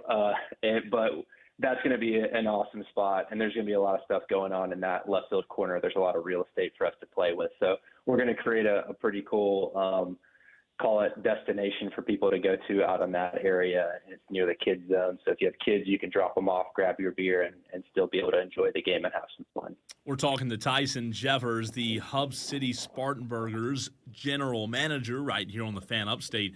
Tyson, it blows my mind when I think about, what was it, April or May? We're downtown, and the space for the stadium had just been cleared. And the way that this thing has been put together so quickly, it really is. It's amazing that you can pull this off in such a short time, from building a stadium to hiring staff, employing management, getting the word out about what you're doing, the vendors, the food, the actual baseball, right? The manager of the baseball team. So many things that go into this. I mean, you've got to have a massive team surrounding you. Talk about the process of just when you guys announced the name until now. I'm sure it's been a blink, and next thing you know, we're about to play baseball. It has been a pretty substantial evolution that we've gone through, and it's been a lot of fun. I just had a conversation with someone else today, and they're like, "How's your blood pressure doing?" I was like, "It ebbs and flows based on the day, but we're trying to use as many minutes of every single day as we can." And we have an amazing group of full-time staff members that are putting their head down and grinding to make sure that when we open the ballpark, we're operating as if we've been a team for 10 plus years. We want to try to be as close to perfect as we possibly can. So we're really fortunate to have some really great and talented people that we're able to find and recruit to come work for our team. And I would be remiss if I didn't talk about, on Saturday, we do have a job fair, and some of the most important staff people that we have are those part-time staffers that are and become the face of our organization when we have 5,000 plus fans in the ballpark and they're asking questions and doing things. And so that's really important to us in building a full, well-rounded culture that extends to every level of the organization. So we're excited to start working on that piece and making sure when we do open the gates, we have the right amount of people to be able to execute the experience that we believe we should provide to our fans. You hear that, Tolos? They have a job fair on Saturday. So if you want to go work for the Hub City Spartanburgers, be there and be a part of the team. We had the opportunity to bring on the new manager of the team, Chad Comer, a couple of months ago as he was newly named as the head coach. Can you give us a sense of the brand of baseball that Hub City is going to be playing this year? Is it going to be a high-flying offense, putting the ball out of the park as much as they possibly can? Or do you see this team as being more of a small ball, do it with defense kind of team? That's a really good question, and I'll be totally honest, I have no idea. I let Chad stress about those things, and I stress about making sure that he can put a team on the field and play some baseball by April 15th. But I do know, just knowing that he was with the Hickory Crawdads and the talent that he was able to cultivate while he was there and the success that they had over the last several years within the South Atlantic League. Whatever strategy he's going to implement based on the talent that he's given from the Texas Rangers, I know that it's going to create success on the field and probably put a lot of wins in that column, hopefully a lot more wins than losses. And we always hope that we can be vying for a spot to be in the playoffs and hopefully a championship. There's no better story than inaugural season to be able to walk away with a ring. So that's always a hope as well. Tyson, talk about, and correct me if I'm wrong here because I'm not looking at it, but talk about the inaugural game at, Fifth Third Park? Is that the name of it? Is that right? That's correct, yeah. The inaugural baseball game will not be a game, a minor league game. Is that right? Talk about that. Yeah, the inaugural game at Fifth Third Park will be between Wofford and UFC Upstate. So we thought it was really important that if we're going to kick off an event in Spartanburg, we want to be Spartanburg focused, and what better way to do that than put two high-level Division I programs on the field against each other. And they haven't faced off in a couple years, so I think it's really important to reignite that rivalry a little bit and for them to do that on a neutral field and it will be the cleanest and most perfect that it looks. Those players get to touch the grass first, so no excuses on any of that, or maybe they'll have all the excuses because they won't know how the field plays. But it should be a lot of fun, and it gives us, when we talk about Spartanburgers baseball and when we open the gates on April 15th, trying to be as perfect as possible, it gives us an opportunity to have a dry run for ourselves and see how we can put on our show and perfect it as much as possible for we start playing our season. Talking to Tyson Jeffers, GM of the Hub City Spartanburgers, and you brought it up there, rivalry. That's always, the easiest way to get fans out is add a little extra heat to this thing. So can you tell me, what kind of a relationship do you have and have you been able to establish with your counterparts down the road here in Greenville with the Drive that could really help this become a budding rivalry? Because obviously that's something that you'd want to nurture. Yeah, I've started to see a little chirping going on from Greenville Drive fans in our comments lately, which is great to see. And I'm sure there's some Spartanburgers fans in their comment sections too, going back and forth, which I think helps let the fans kind of establish that rivalry and make it a little bit more heated. Our second homestand, so that's would it be that last week of April. Greenville comes to town for the first time, so we're excited to be able to see them from April 21st through the 27th, and that will be the first time that the players get to face off against each other on the field, and we'll see how the rivalry exists between the lines. But when it comes to organizations and us in the Greenville Drive, I think for us, we're all about cultivating the game of baseball and making sure that it's getting the light that it deserves. And so if we can use our rivalry to make baseball bigger and more talked about in the upstate, that is what we're going to do and what we want to do. And we want to contribute back to each other's communities. So hopefully we can do that as well. Tyson, one of our listeners, one of our Tolos, Jersey Joe, has a question on the text line. He says the Drive does a hot dog eating contest. Will Spartanburg do a burger eating contest? Yeah, you might be jumping the gun a little bit, but we do have something special planned before our season starts that we'll start to roll out here on social media. So if you don't follow us, you can. There you go. But there will potentially be a burger eating contest that will allow for some pretty great prizes. I'm still learning the details from our creative staff, but they have a really significant plan to roll out over the next month before we get into the season starts. Tyson, earlier I complimented your ability to be secretive, but you're also extremely political. And I'm not saying that as a bad thing. You know how to play both sides of this thing. But I want you to take off your Spartanburgers hat here for just a second and give me a baseball fan answer. I've always been critical of minor league baseball and how they handle player movement. They're kind of moving in and out of rosters all the time, which is very different than the way minor league soccer does in the MLS, where they basically leave teams alone for a majority of their season. And when it makes a team easier to find cohesiveness in the way that they play. In your mind, which system has it right? I don't want to get myself in trouble. I do appreciate the movement means that there is development happening, right? Typically, whether it's down or up, a guy needs more time at a lower level, so he sends it down to continue to develop, or that person is performing at a high level within their current organization, and maybe they need to be tested a little bit more so they continue to move up. And these players' goal is to be part of the major league team, and in our case, that's the Texas Rangers. So these guys are trying to wear Rangers jerseys and run out on the field at Globe Life in Arlington, and 100% respect that. I do think that from our perspective, when it comes to putting high-level players on the field, we're actually in a really unique spot at a high A level that we're going to get the first-round draft guys. We're going to get opportunities to see those players. Yes, we're seeing them probably at their infancy and their youngest, but those are the stories that we always look to tell down the road when that guy is wearing a Rangers uniform or some other major league uniform if he happens to get traded. But that's a great story for us to tell, because that, again, when we talk about cultivating the game of baseball for those young players to come and see a pitcher or an outfielder that then ends up making the major league roster. That's a pretty cool story for them to hold on to and tell.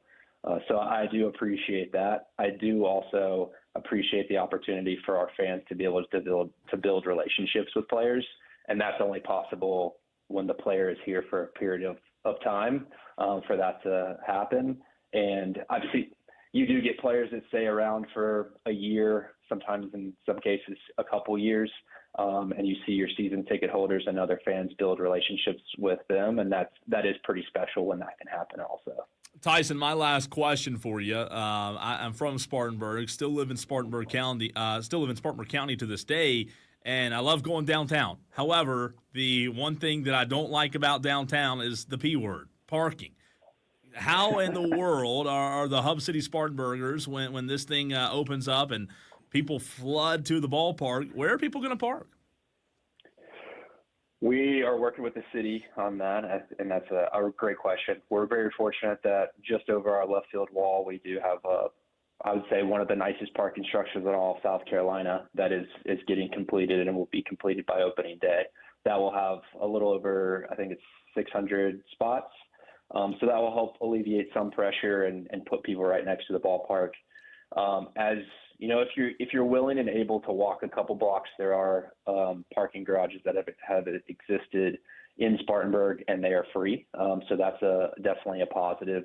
And there's other unique things that we're going to figure out, whether it's working with private entities that own property around the facility that we can control, or it's churches and other entities that have the ability to open up their parking spaces for our fans to be able to park and have some ease of access to our facility. We're looking at every avenue to try to alleviate those pressures because, like we've talked about, we want that experience to start when they're getting out of their car and walking up to the ballpark. And so that means that we need to be able to provide viable options for everyone for parking. So we're working pretty diligently on that, and we'll have more information on that as we get closer to the start of the season. Tyson, I remember when we were all in downtown Spartanburg and the team name was being revealed and the uniforms for the inaugural season were being revealed. Cole and I both just were gaga over the combinations that you guys put together. I'm partial to the white jersey that's got sort of the diner arrow to it. The green jerseys look really good that say Hub City across the chest. Can you tell me, so far, since it's been, about 6 months since the name has been revealed, maybe not quite that long, what's selling really well? What are the people out there buying up? The white and the green are the leaders for sure.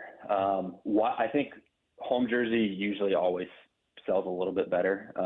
But that Hub City, call it the City Connect jersey, that was kind of our thought process on that. People love the Hub City branding, and someone that doesn't want, a burger or something on their chest, they usually lean that route. But it has been pretty balanced between those two. I think once people see our players in that navy blue jersey and where the numbers are placed and everything, people will start to buy the navy. It is a clean look. So, but yeah, who knows? Like right now, it has been those two. Once you start putting players on the field in certain jerseys, that's usually when you start to see some spikes in both the hats that they're wearing as well as the jerseys that they're wearing on the field. Tyson, fantastic stuff as always. We appreciate you taking time to hop on with us on the Fan Upstate for those in the Upstate in Spartanburg, Greenville, and Anderson listening. I'm sure they've loved it, and we appreciate you as always. Thank you, guys. Appreciate you. Tyson Jeffers, the general manager of the Spartanburgers, the Hub City Spartanburgers, if you will.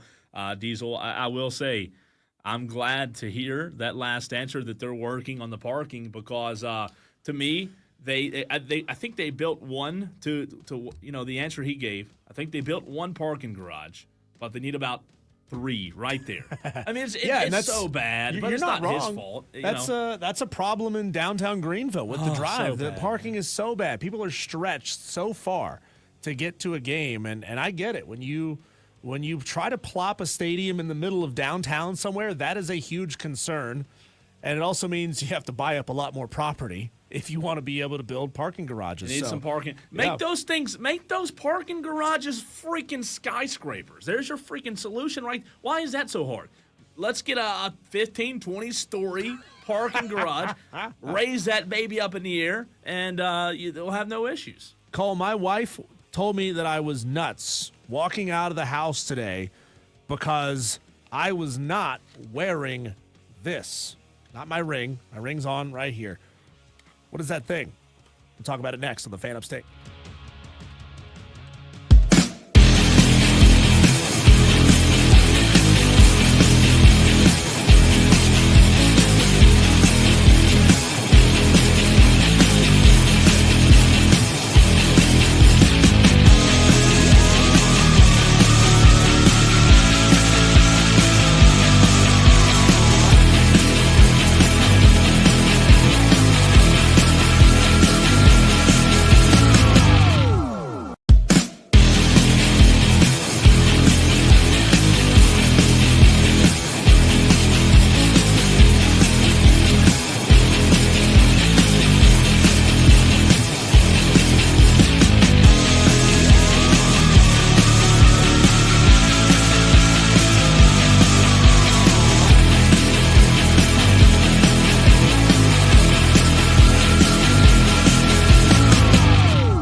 Who would have thought, Cole, that parking at baseball stadiums would get this much run? We just got a text from Michael, who says, as someone who played for years, parking sucks for players too, most times. You either paid out the bleep for a close apartment or carpooled in. Either way, it sucked. Yeah, but Michael, there's 20 of you. There's 6,000 fans. That's the difference. I mean, it's a lot of people. Downtown Greenville, to Diesel's point, it's not set up the best. But it's not their fault. It's not Spartanburgers. It is what it is. You stick a stadium in the city. If you stuck it out in the middle of the country, Diesel, you'd have all the parking. But it's not as much fun. It doesn't have right. the feel to it. Now, I saw the photos that Hub City Spartanburgers have put up recently. Yeah. This is a shot. Looks like it's from press box, looking right down onto first base. You see, I guess it's the Denny's building behind, directly over the Jumbotron, and you got. It's great the way they've set this up, Cole, because it feels like you're in the heart of a downtown. I can't wait. Just by looking out of the stadium. I don't know what else they might put out there, because I know there's a road right there. So you there's a road, other side of it, little grassy knoll, and then you start to see the heart of downtown right over top of that. I think Hub City Spartanburgers have done a phenomenal job of choosing the location, the orientation of the field. Making it feel like it's a big deal to put it in downtown Spartanburg rather than stick it out in the country where it's a little easier to get some space. Look, you got some growing pains to deal with, but it's exciting, and fans are just gonna have to deal with it. And as our last guest Tyson Jeffers said, they're working on it, right? They're trying to make sure it's as easy as possible, Uber, but you can't make everybody happy, Uber. Yeah, have an Uber drop you off 4 blocks away and walk to the stadium. Nothing wrong with it's that. gonna be fine. Cole, I'm just about to walk out the door to come to work today. My wife, who was home at the time for her lunch, stops me as I'm walking out the door to leave here. She goes, "Whoa, where are you going?" Like, what are you talking about? She's like, "You're not gonna leave the house like that, are you?" Oh, you forgot to put on your pants. No, that was on Tuesday. Thursday, I did remember the pants. What I forgot, Cole, and she was losing her mind. Like, how could you do this? I have a case on my phone. And she's like, "You can't leave the house without a case on your phone. It's going to break." I'm like, I've had this phone for 1.5 years, and I haven't dropped it. As a matter of fact, I'm paying dang insurance on this phone. Let me see if the case. I Is it do a drop hard it, case or a soft case? there's no case on there at all. This is like a little. That's not a case. It's like a little kickstand thing. No, it's I all, see and what it just you're saying. sticks to the back of the phone. Yeah. But she's losing it. Like, I'm crazy for not having a case on my phone. Now, I've had a case on my phone since the day I bought it. You took it off just recently? I took it off. It's sexier. I wanted to feel what it's like to just like strip down. It's sexier. Look, I mean, kind of go stream look at right. that. In the phone, like, why can they not make phones out of better stuff so that we don't have to put these ugly cases on it? And look at my Isn't case. that nice? I think it's been on there for 4 years. Your case Look looks at like that. Evander Holyfield's ear. It's awful. After the Tyson fight. That Look looks how terrible. dirty it is. But your phone is smooth and sleek. But let me tell you the it's reason. Sexy. The reason I have to have this case is because of this. I mean, the grip. The grip. It's terrible. It's the grip. That is bad. That's the worst part. That's why I got this little guy. I just grab on the back of the phone. Well, that's nice. Well, I can like hold it that. upside down. I But can spin it. I can do grip all these on tricks. These is terrible. Whoever at Apple deserves to be fired. Feel this. For not giving a minute amount of grippiness. Yeah. See, that's Yeah. that's how I don't know. So am I nuts? Am This I is nuts silicone, for not having a case on my phone? Well, like, she acts like I'm crazy. You should have a screen protector. Do you I have one of those. Okay, you're good. Yeah, it's tempered glass. I'm paying Apple frickin' $10 a month to replace this thing in case I drop it. See, like, I'm double protected. I've got the $10 a month protection plan, and I'm putting an expensive case on the phone. The hell am I doing? You double up. I'm protecting Apple so that they don't have to pay out in case I drop my phone. This double protection is screwing me more than it's screwing anyone else. Protection is very important. It is very important, Diesel. Protection is important. Also, UTOLOs are important. What do I mean by that? Well, on Thursdays at 5 o'clock, we give you your own segment. It's the Tolo Takeover. You call in with whatever you want to talk about. Anything It has to be FCC, in FCC guidelines. Can't be too bad, too rated R. But the Tolo Takeover, it's next. Get in line now at 844-FAN-PHONE. That's 844-326-3663. Your chance to take over is 6 minutes away.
Tolos, if you say too much and say stupid things and talk about things you don't like, well, this segment is for you. It's the Tolo Takeover. Maybe you're new to the show. You don't know what the Tolo Takeover is. You say, Cole, I don't even know what a Tolo is. What are you talking about? I thought this was a sports show.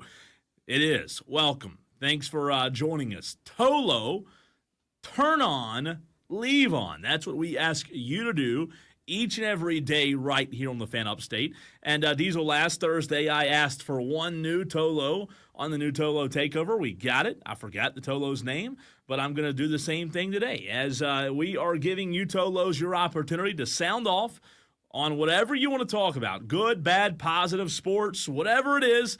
Now is your opportunity. It's one of the most entertaining segments of the week, but it's only entertaining because of you Tolos. Get your phones out. Open the app and open the phone app and dial away 844-FAN-PHONE. That's 844-326-3663. And we started this thing off, Cole, with Tolo on Tolo violence. Yeah, this is drive-by. Yeah. What we call a drive-by. One of these occurred. Somebody calls up. They got something to say, but they're like, I don't want to go on the air and talk about it. I feel icky going on the air. I can't be bothered. You can be bothered to call us to tell us something, but you couldn't be bothered to stay on the line for just a few minutes longer and say it yourself. We had a Tolo named, I forgot her name. Robbie? Maybe Robbie. I think she called herself Robbie. I think so. And she had something to say to another one of our Tolos. Yeah, she said Clemson beat Notre Dame. Where's Leprechaun and Lyman at on this Thursday? Well, guess what? There he is. You ask and you shall receive. Well, it's actually the Leprechaun's agent. Why I'm going to tell you. He's busy. If I was to awaken the Leprechaun of Lyman right now when it is not football season, I would incur the wrath of the Leprechaun. I cannot wake him up right now. So he's still hibernating. He'll be back when it's actually football season. But the Leprechaun's agent's here to speak on his behalf. And, you know, the reason that the Leprechaun of Lyman did not call in is because he is strictly a football leprechaun. When it's basketball season, he doesn't give a hoot about basketball season. So you mean a hiddly hoot? He doesn't give a hiddly hoot. That's right.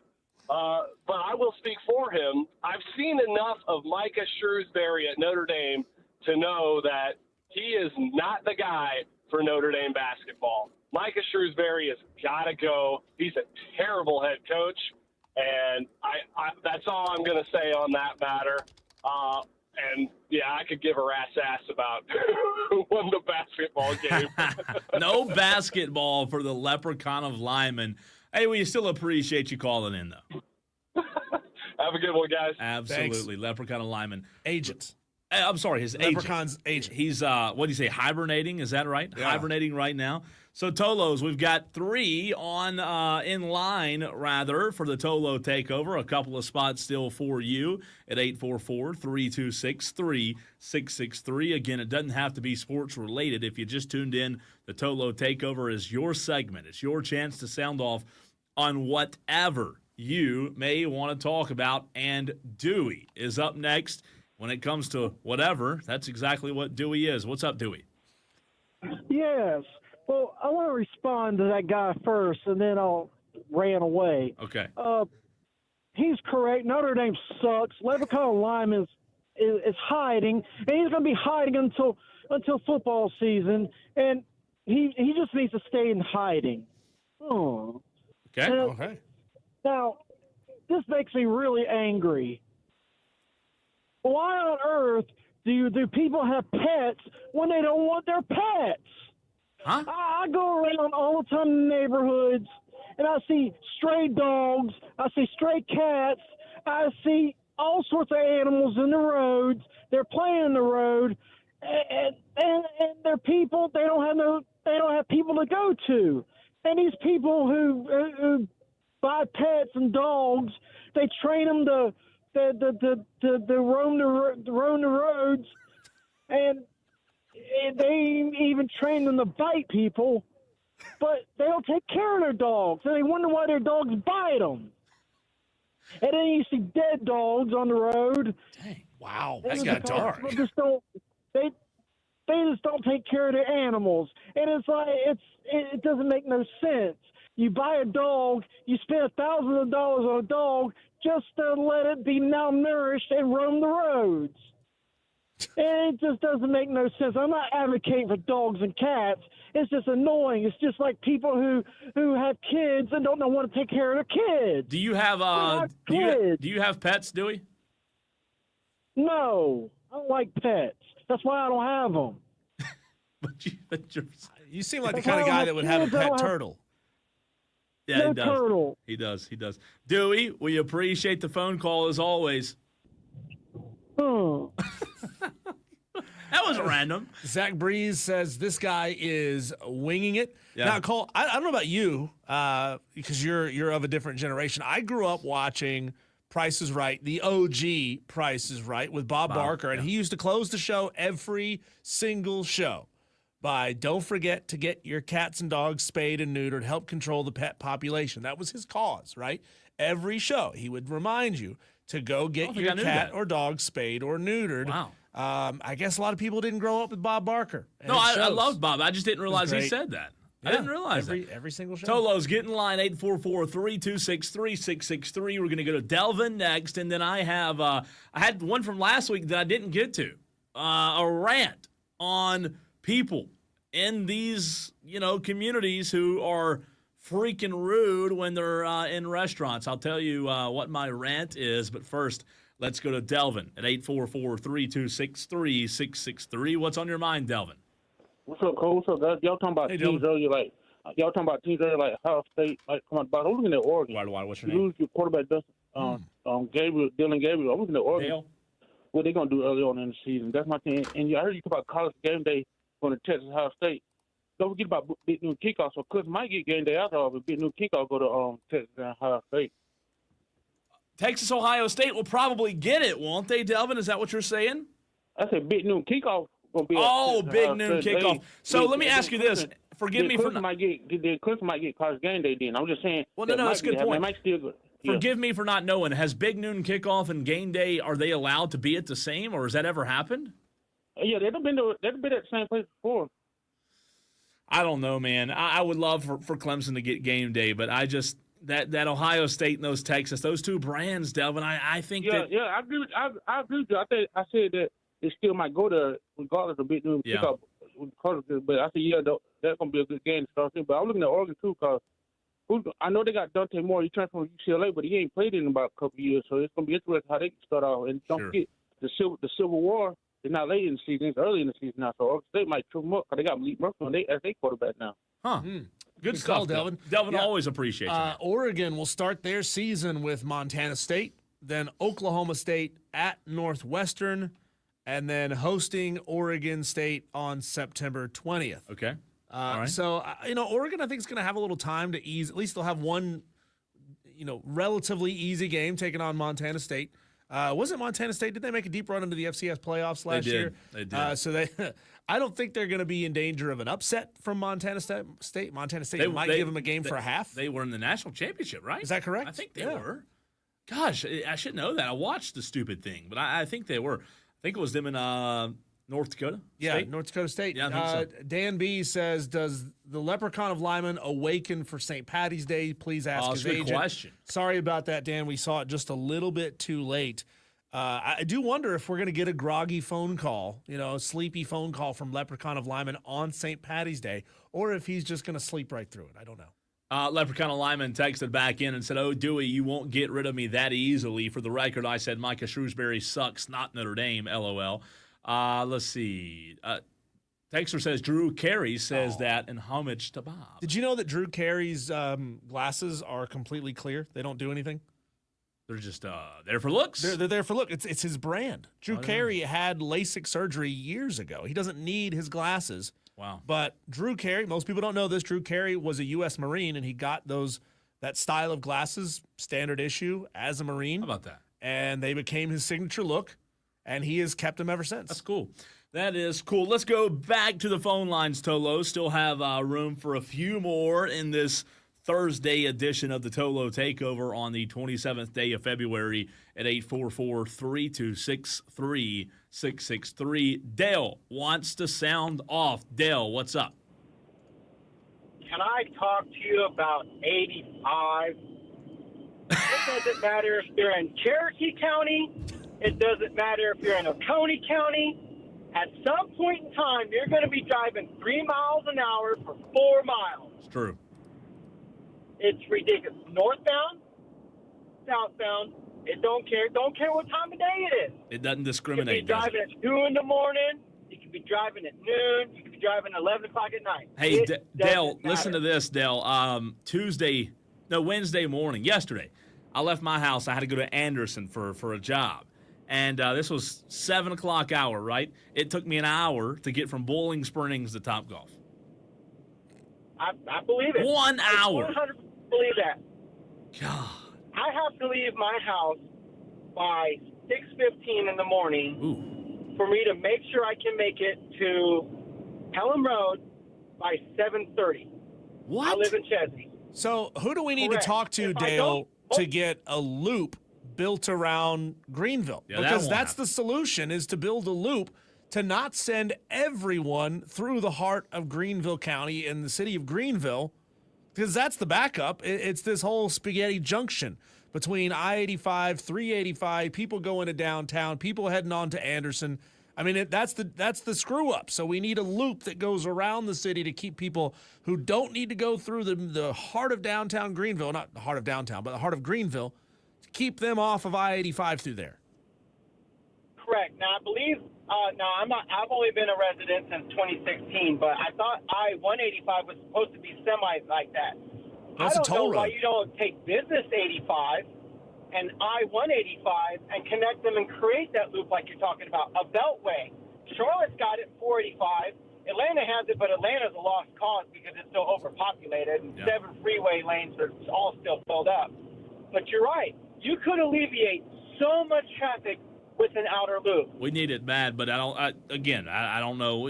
I hope so. I hope in the next 5 years, 10 years, but do we actually think Knox Greenville? White, I know you're listening. The mayor of Greenville listens to this show. Knox White, can we get a loop? We need please? a loop. We need a loop. We need an inner loop and an outer loop. Dale, where are you? You said you moved here in 2016 to the upstate. Is that right? Yes, Where, correct. where from? The abyss that is called Ohio. Wow, I did not know that. So what you're saying, Dale, is you're contributing to the Why, traffic what's your by name? being somebody who just moved here. If just moved here means 10 years ago, then yeah, sure. No, I love it. I did not know that, Dale, that you were from Ohio. That is really cool. That is really. But I'm with you. That's where I met the wife, and I followed her down here. What'd you say? I met the wife up there, and I followed her down here. Oh, like a gotcha. goober. How about that? Gotcha. Like a goober. Did he just say that on the radio? Yeah, he did say goober. Yeah, well, that's not a 4-letter word, though. You Well, can no, say- I know, but now he might be in trouble with his wife. I mean, he's called himself. No, she don't listen to this. That's what you think until you get home, Dale. That's Appreciate what the you think. phone call, Dale. Trust me, I know what she listens to. And it's the Light FM. That is it. Thanks, Dale. Yeah, thanks, Dale. I appreciate the phone call.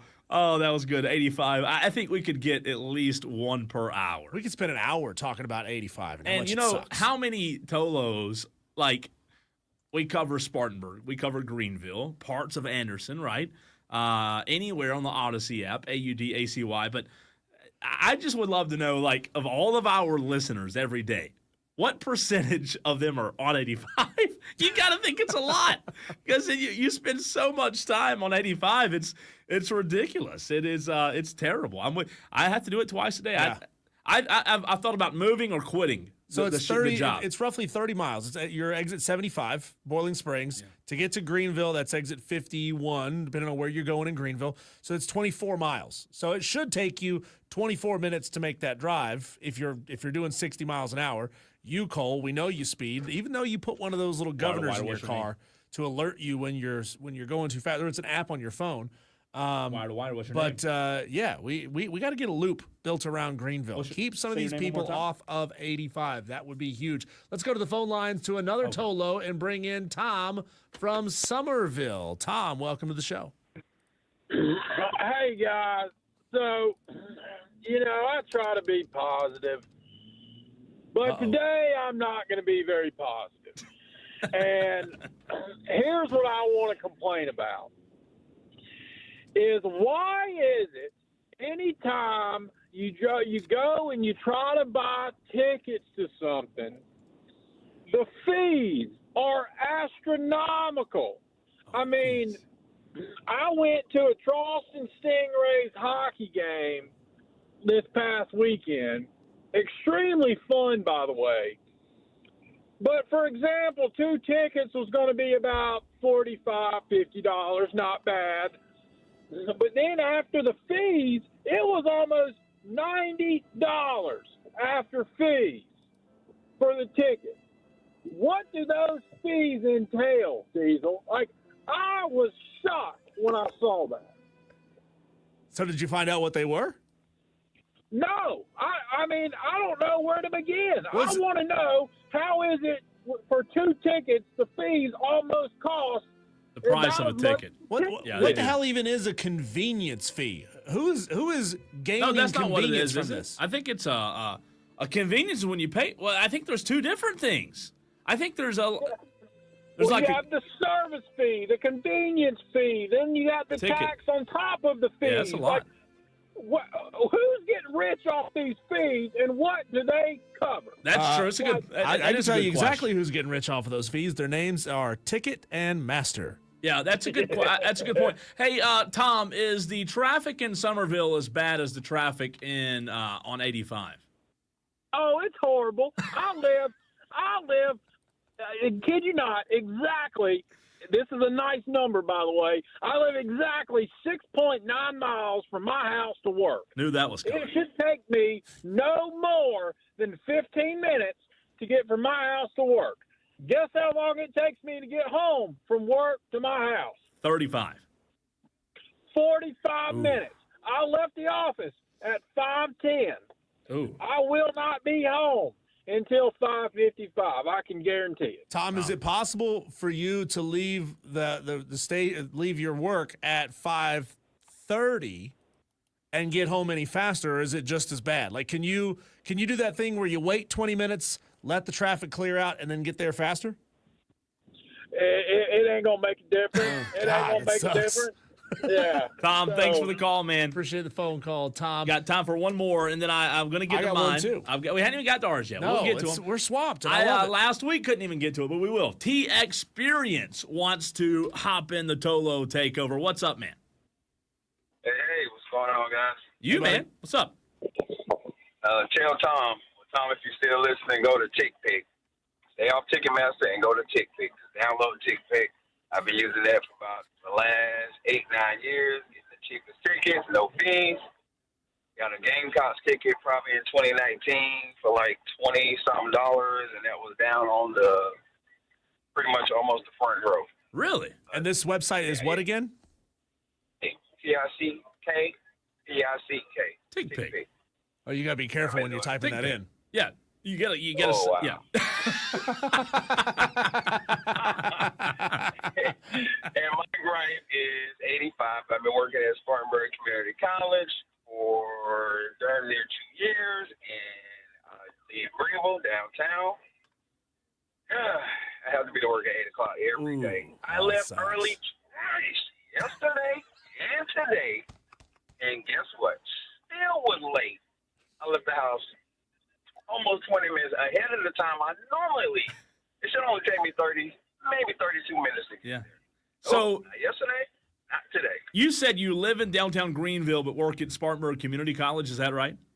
Yeah, it's a 30-mile drive. 30 there miles. And 30 miles back. So 60 miles a day. Wow. Why don't you just move to Spartanburg? I quit every day in my mind. I've quit every day just because of the drive. I've thought about quitting this show. I've thought about quitting this show just so I don't have to get on 85 in the afternoons and the evenings. T-Experience, the solution is you move to Spartanburg. No way. No, dang, TX. Hey, look, if y'all get in the car radio one day and I'm not on and I quit, it's because of that. I hate 85. I'm flying right now. I'm doing 80 right now. I'm coming up. I just passed the BMW sign right by the page, exit 60. So it's looking all right. But I know it's going to change at a certain point. So thanks for the call, man. That's a good call. I don't know if it's smart to reveal on the radio that you're doing something illegal. What's You're illegal? Speeding. He said, I'm doing 80. No, 80 is not limit's, illegal. Speed limit's 70. No, 80 is a good speed. Right, what's the speed limit right there in front of BMW? I think it's like 60 right there. No, it's not 60. I think it is. That's a grandma speed I think limit. it might be. 80 is the 80. You got to be going at least 80. Dan B It's smart says enough. waiting 20 minutes and then leaving says that makes about as much sense as only doing half tanks to save money. No, Dan, it works right here outside of the radio station. This intersection right here, Woodruff Road and Garlington Road, backs up when GE lets out every day. And GE, comes this way. I've learned that You just got to avoid when they leave. Yeah, you got to avoid. But if you hit it, there is no reason to get out there on the road and sit in that traffic trying to get through that light. Just hang out 15, 20 minutes. Let it clear out. Then you're good to go. Really good Tolo takeover there. A lot of interaction, Tolos. That was, y'all set the bar high today, man. Y'all really did set the bar high. Diesel, this happened twice to me the last 2 weeks in restaurants. And I know we got to run to a break, but we'll get ours in here quick. I cannot stand 2 different restaurants, okay? I sit down. I can't remember who I was with the last 2 times I went. 2 totally separate restaurants in Boiling Springs. This drives me nuts. I'm sitting and waiting on a server, right? Mm-hmm. The party that's over here next to me, that's my server. My server is at their table. And what is that table doing? They're talking their ear off, having a freaking family reunion while you have new customers who have just sat down and you're waiting on the server. However, you're waiting 6 minutes for a water because the table next to you, the idiot, thinks that you're supposed to just chat it up forever with your server. Tolos, when you're at a restaurant, the server's not there to have a family reunion with. Let her go do her job so I can get my food. I cannot stand that, and that happened to me twice. Drives me nuts when somebody's just talking and talking. Let them leave. Where's the store manager saying, why is my server spent, God, 3, so 4, annoying, 5 man. minutes at one table? I need to go over there and say, hey, break it up. Can you go over here? What can I help you with? I'm Get a I'm the store room. manager. What can I? Yeah. Yeah, that's awful. It happened twice in the same week, and I thought about never going out to eat again. My Tolo takeover, Cole, is I'm calling out Terrence Roberts, the mayor of Anderson.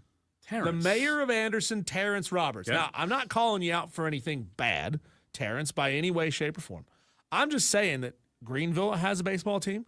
Spartanburg has a baseball team. Ball's in your court, Terrence.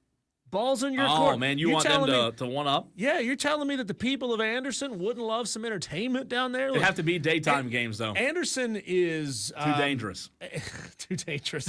Anderson is, has, in my mind, and maybe I'm wrong here, Anderson's always kind of felt like the little brother to Greenville and Spartanburg. Spartanburg's the middle child. Greenville's the big brother. Spartanburg's middle child. Anderson's has the Clemson, youngest. though. But that's not that's 2 different cities separated by 30 miles. They don't deserve it. 30 minutes. They don't deserve it. I don't want Anderson. I'm just saying, Anderson, come on now.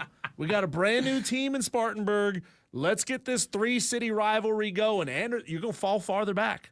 If you don't do something, you're going to fall farther back. Let's go, Terrence. Come on. I wonder if it would support. That's an interesting thought. I hadn't thought of that. Texter says, I used to work downtown Greenville. I would leave at 5 and wouldn't get out of downtown until 5:20. Wouldn't get home until 5:50. Left at 5:30. Got home at 6. No traffic. It's weird how sometimes you just hit it. You have to hit it right, man. Dan, in your face. You have to hit it right, man. Proof right there from weird. a Tolo that leaving 20, 30, and you get to relax. You walk down the street, catch some fresh air, get a coffee, do something, then leave, and your drive home is that much nicer. I hate 85. Sure, you're getting home at the same time, but you're not upset about it every day. I might not come to work. Today might be my last day. Tolo takeover successful as always. We appreciate you. We'll do it again next Thursday. When we come back, Cole, big time CEOs are realizing that going all in on streaming sports maybe ain't the way to go. What's going on with Warner Brothers next?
I'm a creature of habit, Cole. I love being able to go to the same platform every single time on a predictable day to be able to watch my team play. I hate having to constantly look at the schedule, find out when they're playing, where they're playing. Is it going to be on TV?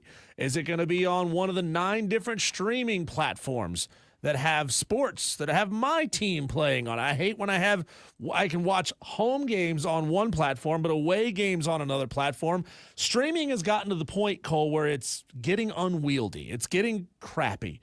And for the longest time, people thought, man, these cable providers, they suck. They're out of touch. They're charging way, way too much for their sports. And so let's do this thing a la carte. Let's piece this thing out. Do you feel the same way, that streaming is getting worse? No, I think you're an old man. I think you're just getting old and you're getting off my we're life. reaching the suckification point of trying to watch sports on streaming. I'm just used to it now.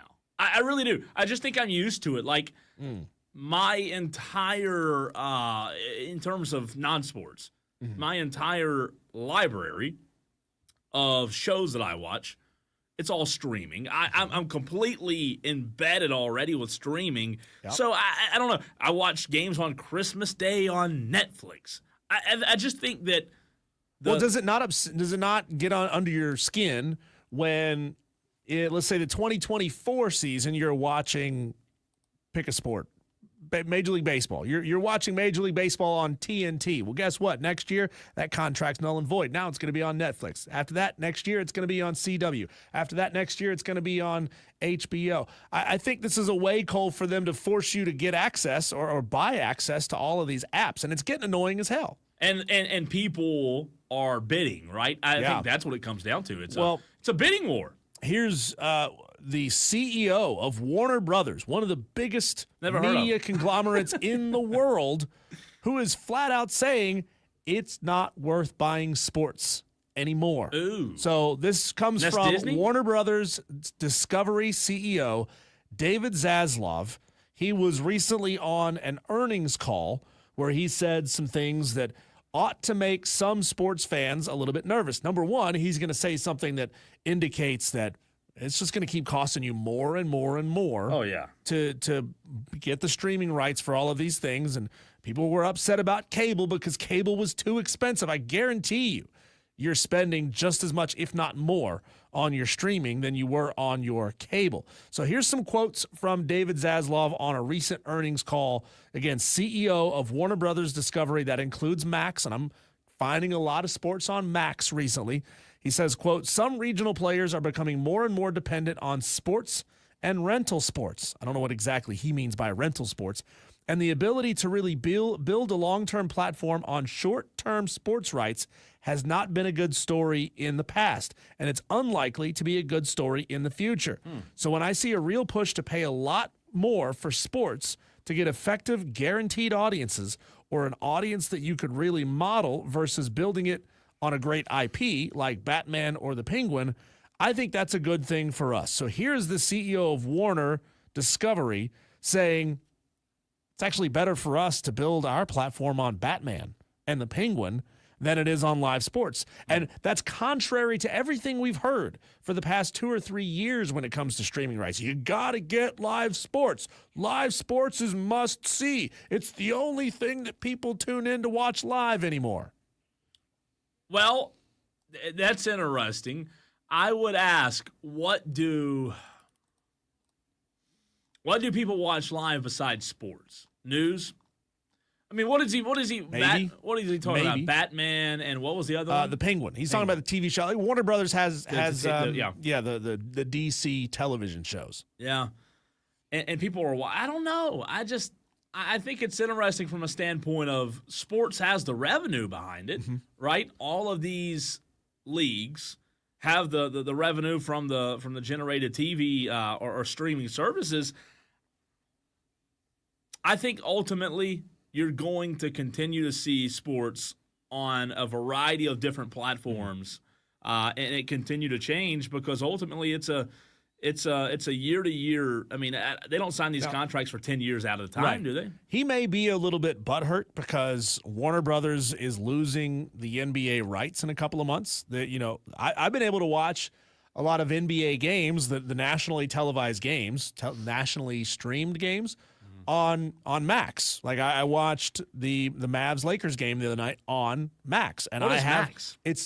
It used to be called HBO Max. Oh, Now it's just gotcha, Max. gotcha. So they just changed the name. So they're losing that. Now they do still hold a lot of sports rights. They're just losing the NBA. So again, he might be a little butthurt over losing the NBA, but they still have Major League Baseball, the French Open, NASCAR, NHL, and the NCAA tournament on Max. So they've got a lot of sports on that platform.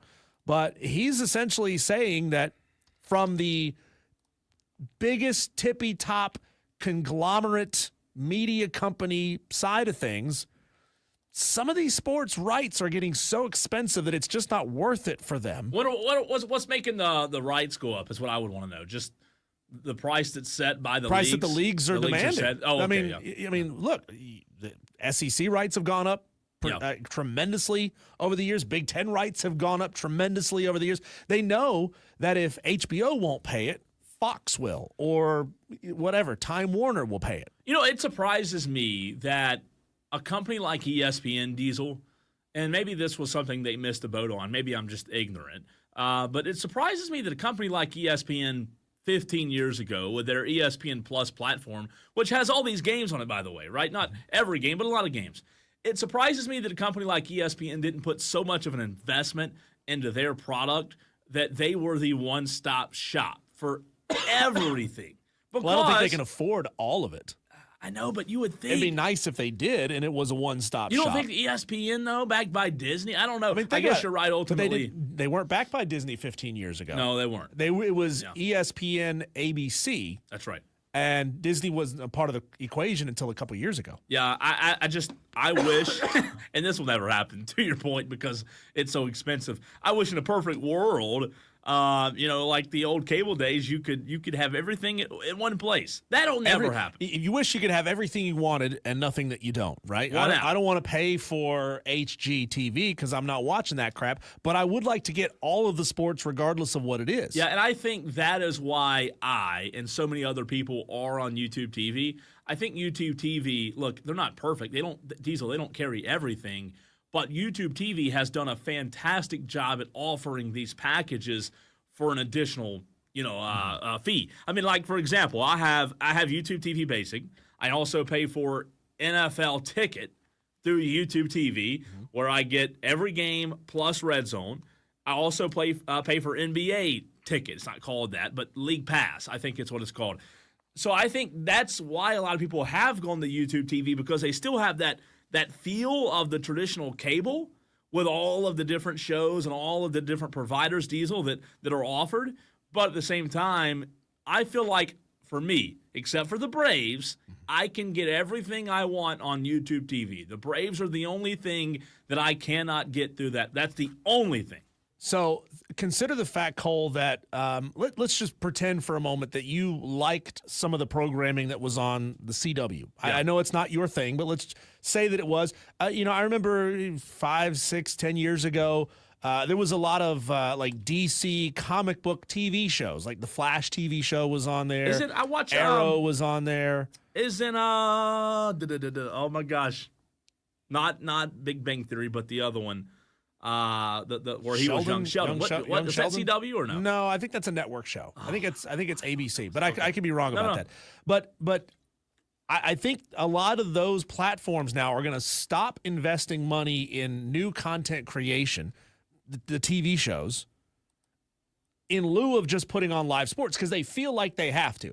They feel like that's the only thing that's going to get people to tune in and watch. So the totality of the television consuming world is losing out on original content so that they can put on live sports.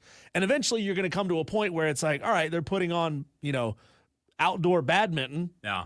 And like nobody cares, but they feel like they've got to do it because that's what we do, is we put on sports. So this continues a part of that call with David Zaslav, again, CEO of Warner. He said, quote, we don't need any more sports from anywhere in the world in order to support our business. Wow. We would buy sports in order to, if we think we need it and it would enhance our business, and it's going to get more difficult.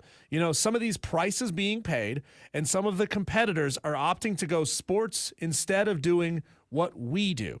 So you've got a whole new influx of players. By players, I mean streaming platforms. Yeah. CW is an example of that, saying, hey, we want sports. We'll pay whatever we need to.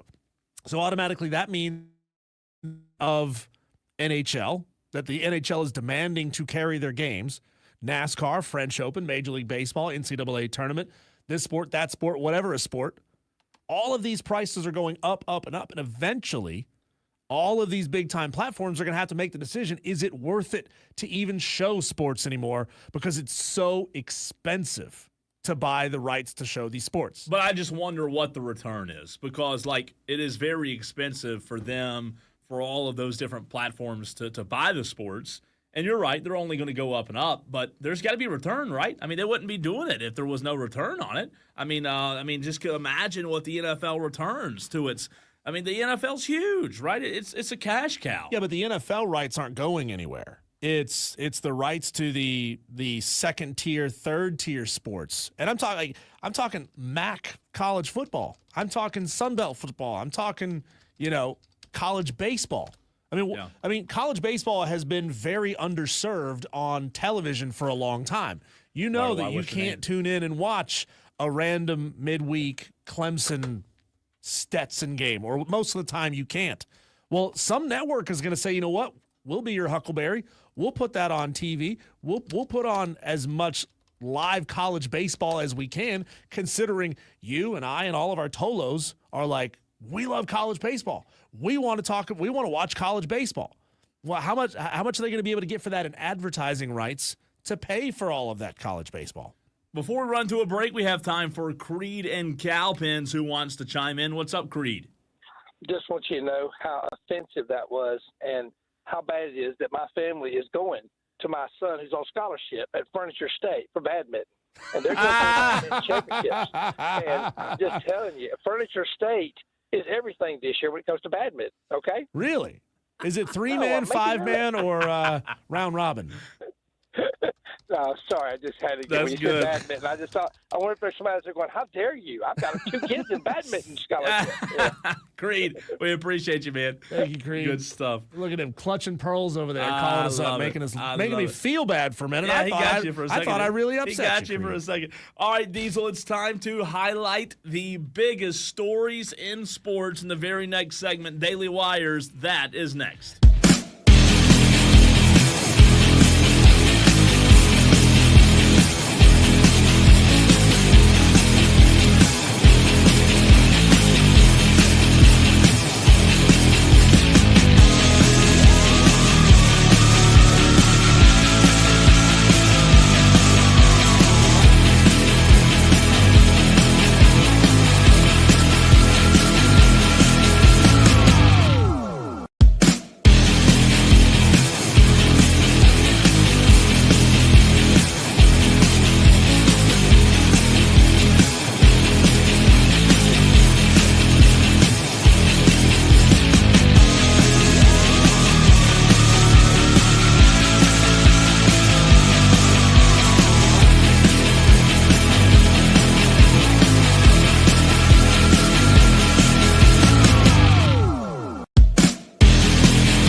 It is time to get you Utolos caught up on what's happening in the world of sports. We call these our daily wires. It's the daily buzz of what's happening right now today. And we talked about this yesterday, Diesel, but Abdul Carter, the potential number one pick, has a stress reaction in his right foot. Test revealed Wednesday. So close to being number one. Well, his agent has said, look, this is not going to impact his pro day at all. So I think all eyes are now going to be on Abdul Carter's pro day to see if he looks 100%, because he was amazing last year. He's phenomenal. So we'll see how big this stress reaction is, Diesel, in his right foot. Should be interesting.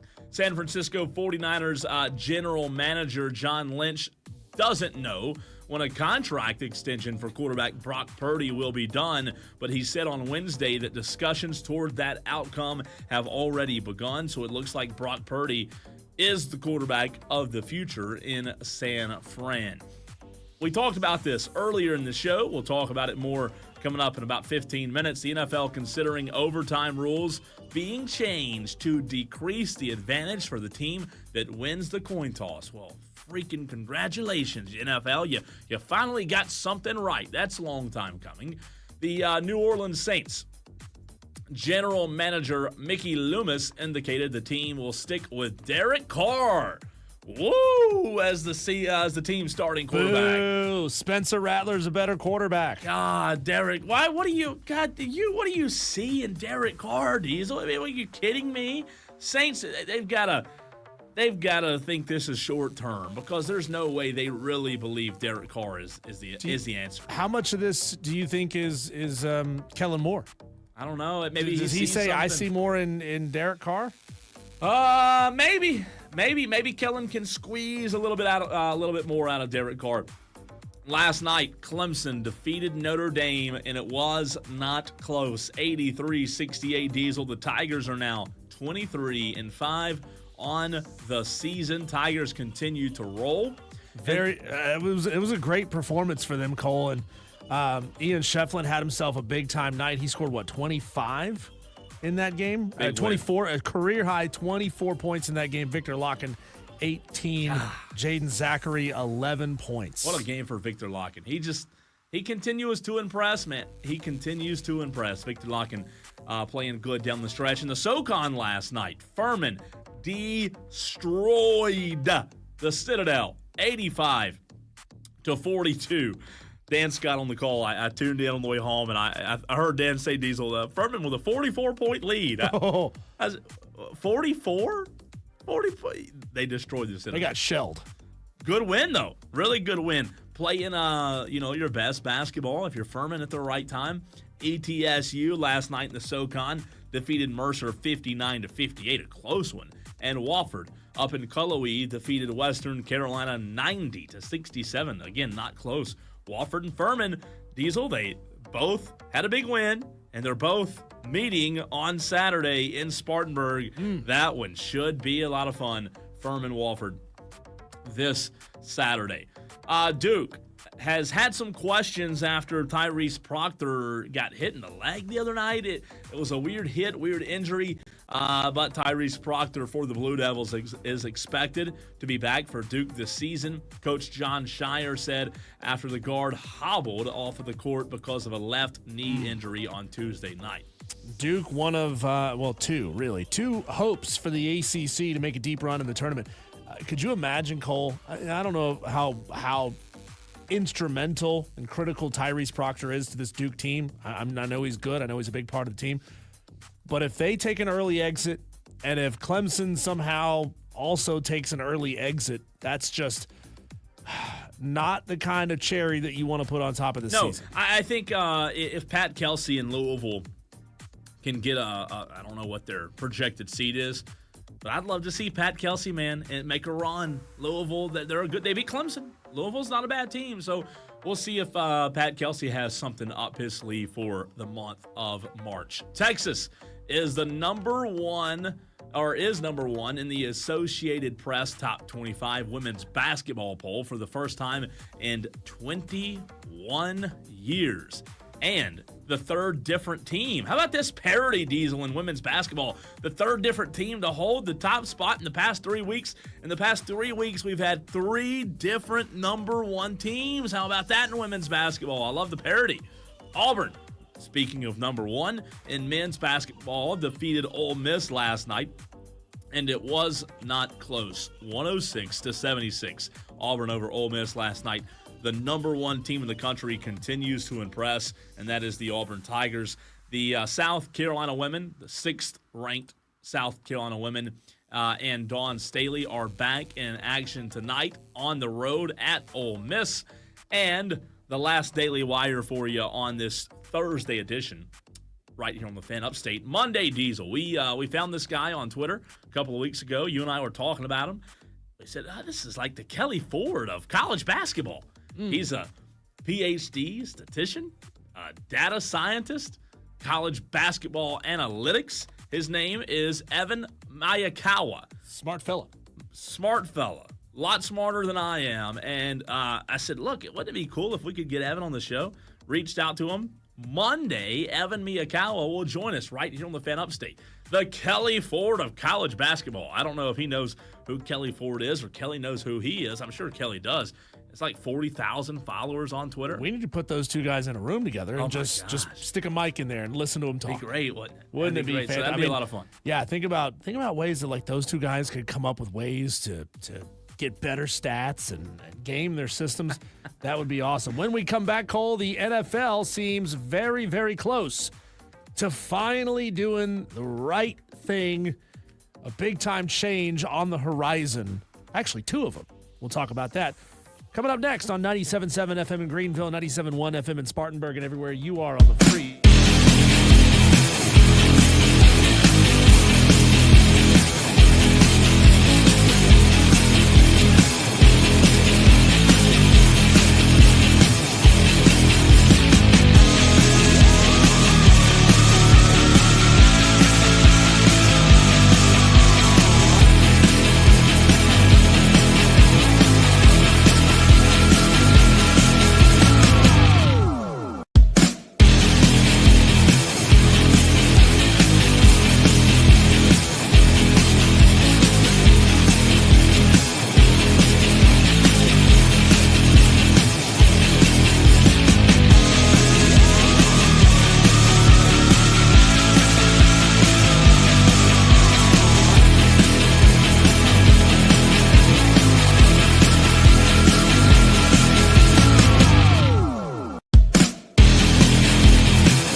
takes a big man, Cole, to admit when you're getting it wrong, when you're doing the wrong things. And I can finally admit that Roger Goodell is that big man. Big as in, belly, Well, big ego. Yeah, the head's big, the belly's big. Look, Roger Goodell has made a lot of boneheaded decisions, and I have please don't turn this into a promo. I've ridden him pretty hard about those decisions.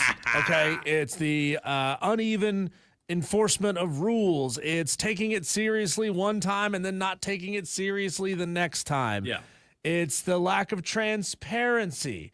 There's a lot of different things that Roger Goodell has gotten wrong since I've been watching the NFL. I wouldn't call myself an NFL fan. I like the NFL. I watch the NFL. I wouldn't call myself a diehard who spends my entire Sunday sitting down and watching the NFL. I just don't. I watch my team and maybe the biggest game of the day, and that's it. But 2 rule changes are coming down the pipe for the 2025 season, Cole, and I think he's getting it right with both of these rules. 2 for 2, Roger Goodell. Give the man his flowers. He's right about this. Rule number 1. There you go. Golf clap. Golf clap. That they're working on is matching the regular season overtime rules to the playoff overtime rules. Great idea. Yeah. Great idea. So to refresh, Cole, tell everybody the rules of regular season overtime.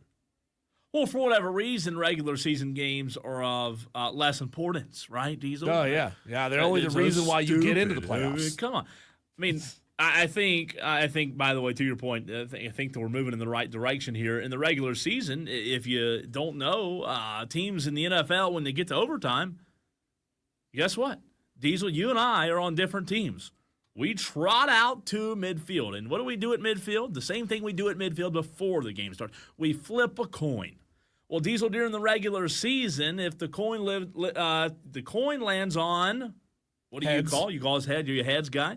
When the coin lands on heads, you get to pick offense or defense. Well, in the regular season, the way the rules are set up is whoever scores first wins the game. It's like you and your buddy playing basketball in the backyard. What do you say? Next point wins, right? Next point wins the game.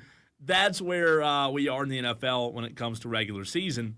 My team doesn't get a shot if you go down and score a touchdown. So it's sudden death. It's sudden death. My job, if I'm choosing defense, yep, then I have to stop you at all costs. Can't sudden let you kick a field goal. There you go. Sudden death unless you kick a field goal. So if it's a field goal, I get the ball back. However, if it's a touchdown, it's sudden death, game over.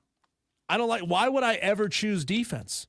Why would I ever choose? Why would I not automatically choose offense? Nobody ever has. If I go score, yeah. So it takes away a strategy play. In college, you have the strategy play. You choose defense. You choose defense because you say, all right, they're going to try to – if we hold them, all we have to do is kick a field goal and the game's over. Right. But if they score a touchdown, now I know what I've got to do. I've got to go match a touchdown. Or if they kick a field goal, I know if I score a touchdown, I win the game. Yeah. Right. So the strategy comes into play. If you're feeling like your offense is playing hot right now, you can choose offense and go score and put the pressure on the other team. But that's not the way that it is in the NFL in regular season play. Dumb. It's sudden death if a touchdown is scored. It's I only get an offensive possession if I hold you to a field goal or to no points at all.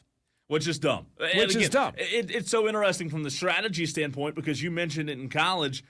I don't know this to be true. 99% of the teams, Diesel, when teams go into overtime in college, to your point, you said it, teams go defense if they win the coin toss because just like you said, they want to know what's on the table. They want to know what it takes to win the game. You don't ever choose defense in pro. I have seen so many games. The AFC Championship a couple of years ago. You mentioned a game this year between Tampa Bay and Kansas City. Where you get the ball first, overtime, you go down and you score a touchdown, and the other quarterback standing there like, especially when the referees will cheat for Patrick Mahomes to make sure he gets a first down so that he can keep on playing. Let's throw that in there too. That's right. Yeah. I just don't believe in any way, shape, or form it makes sense. I've had arguments with people, debates about this, and I've never heard any reasoning. you brought this up in the first segment. Well, if you don't want to, or if you want to win the game, you should stop them. Oh, okay. Well, that's easier said than done because there's 30 points scored in every NFL game, right? Unless it's a tush push, in which case, it's a different story. It's so easy to score in the NFL. It's so easy to score. What if, Cole, I'm going to put you in a box here. What if the team that scores to win the sudden death scores on a tush push? I like it. I like the tush push. Okay. I like the tush push. I don't like the overtime rules. But now we're going to the postseason overtime rules for all games, which states that both teams have an opportunity to possess the ball. Which I think is right. Which is the right way to do it. It's weird. It's weird to just change the overtime rules for the playoffs. You know, look, I have not that I say this is a bad thing, but it is a position you put college basketball players in. Once they get into the postseason, they're in tournament play, and it's a different style of play than what they played all season long. Throughout the majority of the regular season, outside of little one-off tournaments here and there, these teams are playing twice a week. They're usually playing like a Tuesday, Friday, or a Wednesday, Saturday, or whatever it may be. Now you're putting them in a position where you got to go play night in and night out and win in a tournament. You're making them play on less rest, making them play with injuries that they don't have 2 or 3 days to heal up. So I don't understand why you would change the rules in postseason for football. You know, a tournament is a tournament, and it would take 6 months to play this thing if you only let these teams play twice a week in the NCAA tournament. But in pros, they're finally getting it right. They are going with the same overtime rules. I'm just glad they didn't screw the pooch and say, all right, we're going to adopt regular season overtime rules for postseason too. That's what it used to be. That'd be awesome. Imagine if, like in a hockey overtime, whoever won the face-off goes down. Hockey is postseason. Hockey is sudden death.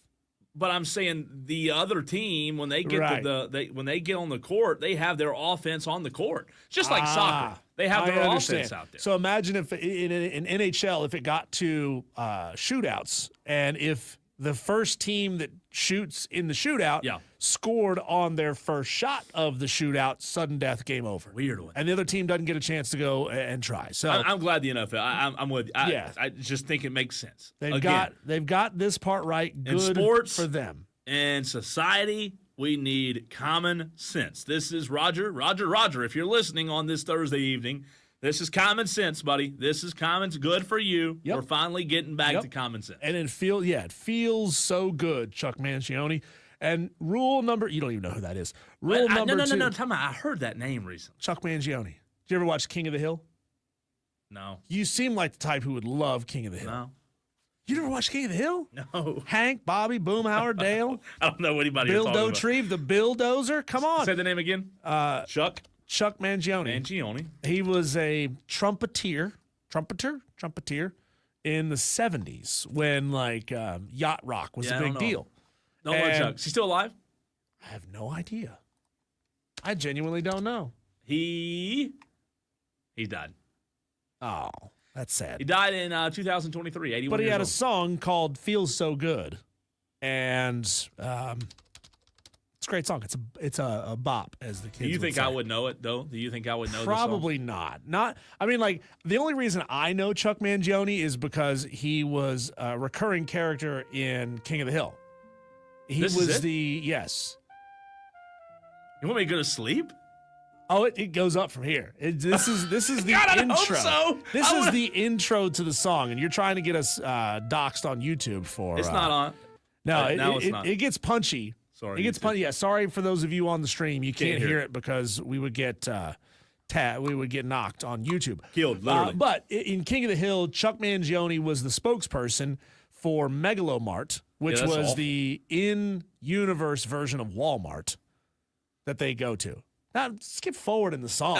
Skip forward in you're that's the intro. That's the introduction Are you to sure? the melody. Are you and sure then about this? There's a funky bass line later on in the song. Real funky? Yeah, like real funky. music. Come on. If we're going to talk about KC and the Sunshine Band. that funky.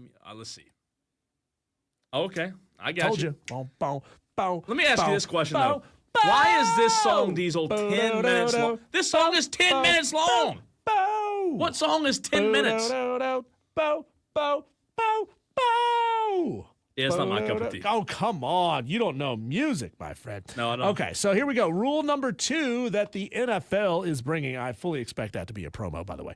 The NFL is going to virtual ball measurement, not things that JD does in his alone time late at night, but they are going to what they call the Hawkeye technology. This is originally implemented in tennis. You've probably seen it if you've ever watched SportsCenter and you've seen them try to figure out whether the ball was in or out. That is what they are going to measure first downs. And I think it's a great thing also. I think they're getting it dead on right. I have done a little bit of research, not a ton. I'm not a Hawkeye expert by any means, Diesel, but I did look a little bit during the last few segments on this Hawkeye technology. And you mentioned in the very first segment tennis. Do you know when you're watching tennis, I don't know how much tennis you consume, but they sometimes can show the bounce angle, okay? It being 12.3 degrees, Diesel, of a bounce angle. They can show the ball landing speed, what the ball was going when it landed, 79 miles an hour.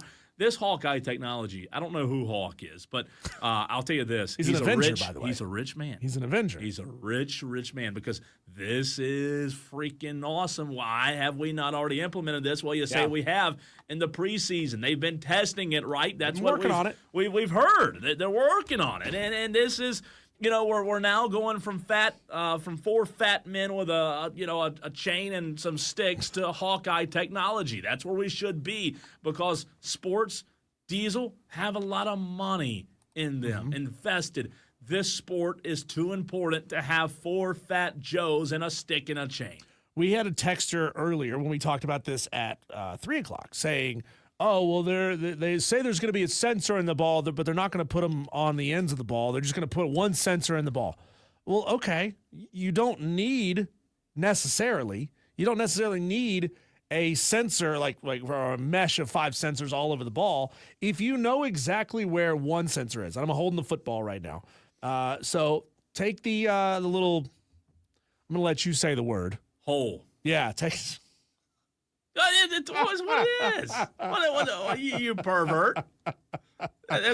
Take the blowhole, and if you put the sensor right there, it knows where that is. It also knows the dimension of the football. So it knows that this end of the football is whatever that 8 inches from that sensor, and it knows this end of the football is 8 inches from there. So it doesn't necessarily need 5, 6, 7, 8 sensors in the ball to get a good sense of where the ball is. But that is also meant to help track the exact location of the ball.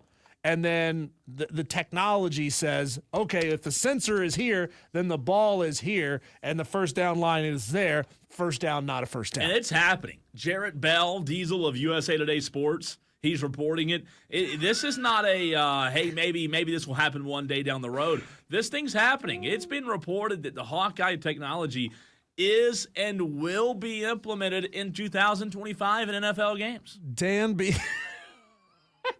Response of the day. Do you want to read it? No, I'm not reading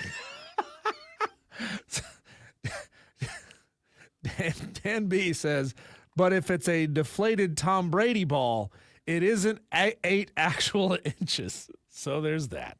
DB. Dan. Always coming in clutch. I've never heard you say anything like that, Dan. This is good, though. Dirty. This is good. This is what we want. We're moving in the right direction. The Hawkeye, we need the Hawk and we need the Eye because we've just seen, what was it, the AFC Championship game? Not long ago, Diesel. Josh Allen was leaned over and there was a clear line, but they ruled it short. This was a clear missed opportunity in branding, Cole. This could have been called the Hawk-Tua Eye. Oh, no. God, no. No. I'm tired of her. Did she ever get arrested? Yeah, I know that she put out like an apology. Oh, I know that she had like the cryptocurrency that there's like, what do they call it, a pump and dump scheme or something like that, where they make this crypto seem like a big deal. A bunch of people invest a ton of money in it, and then zoop, you just take it and run. Yeah, ultimately, though, and DB's talking about wanting actual measurements, and that's what it'll be because of the technology, DB. Ultimately, this is what we want for the sport. As viewers, as fans of the NFL, when you sit down and you are a casual fan, or even if you're a diehard that has a financial investment, especially if you have a financial investment, you want the product that you're about to watch to be dead on accurate. Right. I don't care if we're taking somebody's jobs. The problem is we've had actual measurements for years and years and years, decades, and they get it wrong a lot. They're wrong. So the actual measurement is not trustworthy. So they're having to go to a virtual measurement, which is more trustworthy than the actual. Dan just doesn't like the name. Well, that's virtual. okay. Hey, I'm telling you, Dan, I think you'll be all in. As a football fan, of someone who loves the NFL, this is the best news, Diesel, I have ever heard. I genuinely don't think most football fans are going to even notice or remember that something is different by week number 5 or 6. Yeah. Once the play-by-play announcers stop talking about it and stop making a big deal of, hey, we have this new technology, it's here now. Once they get past that, you're not even going to notice. And it's just going to make it's the little things that will just go faster. No, where's the line? Let's put this unofficial line across the field, and let's have 3 guys huff and puff and wheeze their way across the grass to lay out a stick and some chains, and now we got to wait for them to run it all the way over here. They put it down. Oh, nope, that's not it. That's not it. They got to stretch it out even farther. Oh, he didn't get a first down, so let's have them run their fat asses back over to the sideline, get ready, and run the play. And it's an advertising opportunity. I mean, you're going to have – this is going to be talked about every single game by every single announcer on every single network, and it's going to be an opportunity for the NFL or whoever to make a dime off of it, because it's going to be sold. It's another element, and I think that ultimately, if you care about the game and the integrity of the game being called the right way, I know in baseball, umpires they put a lot into it. They get calls right, they get calls wrong, but ultimately, we care more about it being right than we do if, Jerry has a job tomorrow. I mean, that's the facts. Jerry, not Jera. Yeah, we want it to be right. And speaking of right, Diesel, we have a good one coming up next, right? Yes, we do. We have our guest that we had earlier in the show, the GM of the Hub City Spartanburgers, Tyson Jeffers, talking about all the latest going on with that franchise, the rivalry that's a-budding between Spartanburg and Greenville anew. That conversation is next.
high school baseball fans, college baseball, pro baseball, whatever, wherever your fandom lies when it comes to baseball. I know you are itching to get the season started.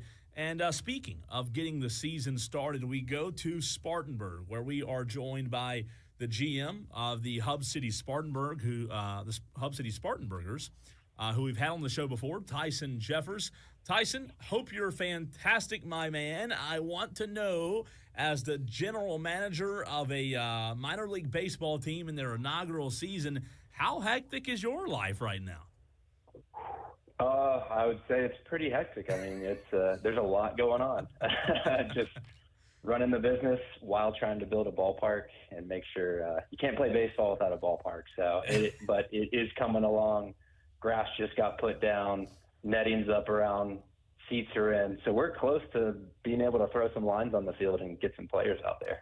Excited to see it. You kind of took the words right there out of my mouth, where the construction is. Can you give us a sense of just how much the team has planned as far as special events and special nights here and there throughout the season? I know that you are, I'm talking elite level when it comes to keeping secrets, so I don't know how much of this stuff you can actually reveal. I'll reveal a little bit more than maybe when we were talking about the name. We are going to release our full promo schedule here in the next week. I think our promo team has it slotted to go out next week, so people should keep an eye out for that. We're going to have an unbelievable amount of giveaways throughout this first year, a lot of them themed to our brand. When you think of really nice spatulas to have next to your grill, or aprons to wear when you're cooking, train whistles on opening night, bobbleheads of all of our characters. We're going to try to roll out the red carpet when it comes to appearances and bobbleheads, and we're going to stand. I usually like to say we stand kind of 1 foot on each side of the fence of it being fun and it being like pushing the boundaries of like, is this appropriate? But that's what we got to do in minor league baseball, and have some fun and make sure that we're getting people out there. And if you're not a huge baseball fan, you can still come out and still have a really good time. Tyson, how much of your approach and the approach of the Hub City Spartanburg baseball team, the Hub City Spartanburgers, has been, I don't want to say stolen away from, but, birthed from what a team in Georgia does and the Savannah Bananas so well? And you just mentioned it. You hit the nail on the head. People don't go to Savannah Banana games for baseball. They go for the entertainment. How much have you cast an eye on them, and have you implemented some things for this Spartanburg team that you've seen them do in Savannah? Yeah, they're an unbelievable brand. They put on an amazing experience and show, and I think that when you talk about people, when they talk to us, is like they talk about the bananas, and that's just an experience and moments that people remember when they go and see their show. And that's going to be our goal. Is like, we want to create magical moments for people that they're going to walk out of the ballpark and be disciples to us and have that memory that they can go share with other people. And that's what's going to drive people to our ballpark, and the show and the experience that we want to put on. So looking at the things that they do, we do have to abide by the rules of minor league baseball. So we can't create our own game here, but between the innings and when the baseball is not playing, there's a lot of things that we can do and will do to put on an amazing experience for people. Tyson, what do you think your favorite spot in that stadium is going to be once everything is fully operational? Is there anything special to you that you really put your thumbprint on and say, this right here is the spot I am going to want to be hanging out? There is a group space. It's called Chaser's Corner. It's sponsored by Spartanburg Community College. It's at an interesting angle on the left field corner, and it's going to be an unbelievable spot to watch the game. So groups can rent that space out, and you can hang over the fence. And if you want to heckle, the left fielder of the opposing team, we would encourage that and become friends with the left fielder of the Spartanburgers team. And throw them hot dogs, whatever you want to do. But that's going to be an awesome spot, and there's going to be a lot of stuff going on in that left field corner. There's a lot of real estate for us to play with. So we're going to create a pretty cool call it destination for people to go to out in that area. It's near the kids zone. So if you have kids, you can drop them off, grab your beer, and still be able to enjoy the game and have some fun. We're talking to Tyson Jeffers, the Hub City Spartanburgers general manager right here on the Fan Upstate. Tyson, it blows my mind when I think about, what was it, April or May? We're downtown, and the space for the stadium had just been cleared. And the way that this thing has been put together so quickly, it really is. It's amazing that you can pull this off in such a short time, from building a stadium to hiring staff, employing management, getting the word out about what you're doing, the vendors, the food, the actual baseball, right? The manager of the baseball team. So many things that go into this. I mean, you've got to have a massive team surrounding you. Talk about the process of just when you guys announced the name until now. I'm sure it's been a blink, and next thing you know, we're about to play baseball. It has been a pretty substantial evolution that we've gone through, and it's been a lot of fun. I just had a conversation with someone else today, and they're like, "How's your blood pressure doing?" I was like, "It ebbs and flows based on the day," but we're trying to use as many minutes of every single day as we can, and we have an amazing group of full-time staff members that are putting their head down and grinding to make sure that when we open the ballpark, we're operating as if we've been a team for 10 plus years. We want to try to be as close to perfect as we possibly can. So we're really fortunate to have some really great and talented people that we're able to find and recruit to come work for our team. And I would be remiss if I didn't talk about, on Saturday, we do have a job fair, and some of the most important staff people that we have are those part-time staffers that are and become the face of our organization when we have 5,000 plus fans in the ballpark and they're asking questions and doing things. And so that's really important to us in building a full, well-rounded culture that extends to every level of the organization. So we're excited to start working on that piece and making sure when we do open the gates, we have the right amount of people to be able to execute the experience that we believe we should provide to our fans. You hear that, Tolos? They have a job fair on Saturday. So if you want to go work for the Hub City Spartanburgers, be there and be a part of the team. We had the opportunity to bring on the new manager of the team, Chad Comer, a couple of months ago as he was newly named as the head coach. Can you give us a sense of the brand of baseball that Hub City is going to be playing this year? Is it going to be a high-flying offense, putting the ball out of the park as much as they possibly can? Or do you see this team as being more of a small ball, do it with defense kind of team? That's a really good question, and I'll be totally honest, I have no idea. I let Chad stress about those things, and I stress about making sure that he can put a team on the field and play some baseball by April 15th. But I do know, just knowing that he was with the Hickory Crawdads and the talent that he was able to cultivate while he was there and the success that they had over the last several years within the South Atlantic League. Whatever strategy he's going to implement based on the talent that he's given from the Texas Rangers, I know that it's going to create success on the field and probably put a lot of wins in that column, hopefully a lot more wins than losses. And we always hope that we can be vying for a spot to be in the playoffs and hopefully a championship. There's no better story than inaugural season to be able to walk away with a ring. So that's always a hope as well. Tyson, talk about, and correct me if I'm wrong here because I'm not looking at it, but talk about the inaugural game at, Fifth Third Park? Is that the name of it? Is that right? That's correct, yeah. The inaugural baseball game will not be a game, a minor league game. Is that right? Talk about that.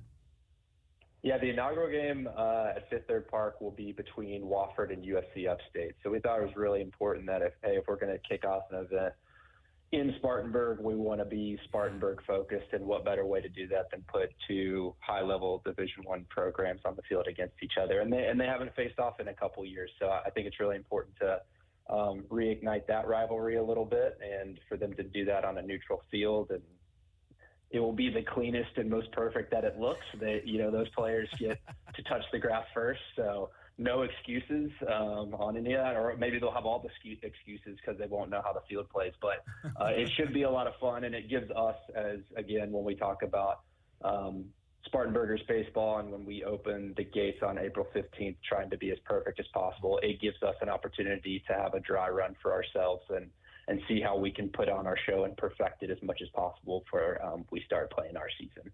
Talking to Tyson Jeffers, GM of the Hub City Spartanburgers, and you brought it up there, rivalry. That's always, the easiest way to get fans out is add a little extra heat to this thing. So can you tell me, what kind of a relationship do you have and have you been able to establish with your counterparts down the road here in Greenville with the Drive that could really help this become a budding rivalry? Because obviously that's something that you'd want to nurture.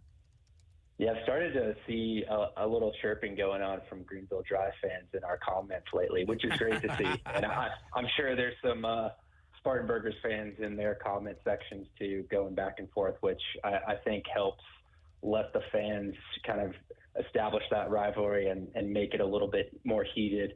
Our second homestand, so that's would it be that last week of April. Greenville comes to town for the first time, so we're excited to be able to see them from April 21st through the 27th, and that will be the first time that the players get to face off against each other on the field, and we'll see how the rivalry exists between the lines. But when it comes to organizations and us in the Greenville Drive, I think for us, we're all about cultivating the game of baseball and making sure that it's getting the light that it deserves. And so if we can use our rivalry to make baseball bigger and more talked about in the upstate, that is what we're going to do and what we want to do, and we want to contribute back to each other's communities. So hopefully we can do that as well. Tyson, one of our listeners, one of our Tolos, Jersey Joe, has a question on the text line. He says the Drive does a hot dog eating contest. Will Spartanburg do a burger eating contest? Yeah, you might be jumping the gun a little bit, but we do have something special planned before our season starts that we'll start to roll out here on social media. So if you don't follow us, you can. There you go. But there will potentially be a burger eating contest that will allow for some pretty great prizes. I'm still learning the details from our creative staff, but they have a really significant plan to roll out over the next month before we get into the season starts.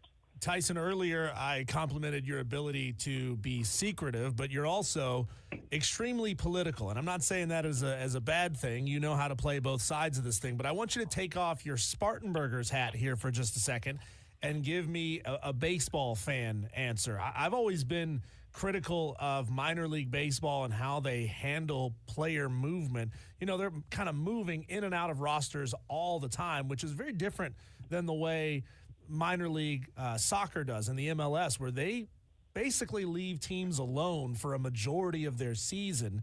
And when it makes a team easier to find cohesiveness in the way that they play. In your mind, which system has it right? I don't want to get myself in trouble. I do appreciate the movement means that there is development happening, right? Typically, whether it's down or up, a guy needs more time at a lower level, so he sends it down to continue to develop, or that person is performing at a high level within their current organization, and maybe they need to be tested a little bit more so they continue to move up. And these players' goal is to be part of the major league team, and in our case, that's the Texas Rangers. So these guys are trying to wear Rangers jerseys and run out on the field at Globe Life in Arlington, and 100% respect that.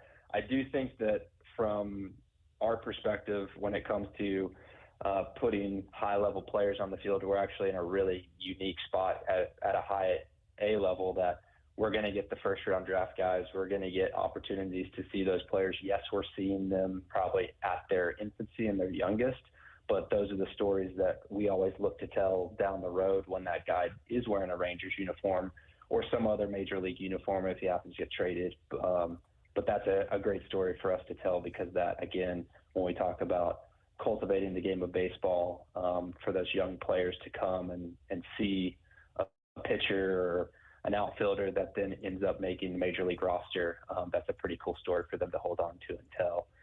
So I do appreciate that. I do also appreciate the opportunity for our fans to be able to build relationships with players, and that's only possible when the player is here for a period of time for that to happen. And obviously, you do get players that stay around for a year, sometimes in some cases a couple years, and you see your season ticket holders and other fans build relationships with them, and that is pretty special when that can happen also. Tyson, my last question for you. I'm from Spartanburg, still live in Spartanburg County to this day, and I love going downtown. However, the one thing that I don't like about downtown is the P word, parking. How in the world are the Hub City Spartanburgers when this thing opens up and people flood to the ballpark? Where are people going to park?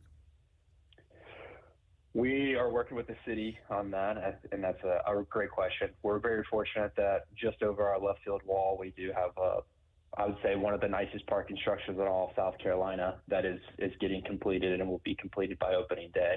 That will have a little over, I think it's 600 spots. So that will help alleviate some pressure and put people right next to the ballpark. As you know, if you're willing and able to walk a couple blocks, there are parking garages that have existed in Spartanburg, and they are free. So that's definitely a positive. And there's other unique things that we're going to figure out, whether it's working with private entities that own property around the facility that we can control, or it's churches and other entities that have the ability to open up their parking spaces for our fans to be able to park and have some ease of access to our facility. We're looking at every avenue to try to alleviate those pressures because, like we've talked about, we want that experience to start when they're getting out of their car and walking up to the ballpark. And so that means that we need to be able to provide viable options for everyone for parking. So we're working pretty diligently on that, and we'll have more information on that as we get closer to the start of the season. Tyson, I remember when we were all in downtown Spartanburg and the team name was being revealed and the uniforms for the inaugural season were being revealed. Cole and I both just were gaga over the combinations that you guys put together. I'm partial to the white jersey that's got sort of the diner arrow to it. The green jerseys look really good that say Hub City across the chest. Can you tell me, so far, since it's been, about 6 months since the name has been revealed, maybe not quite that long, what's selling really well? What are the people out there buying up? The white and the green are the leaders for sure. I think home jersey usually always sells a little bit better, but that Hub City, call it the City Connect jersey, that was kind of our thought process on that.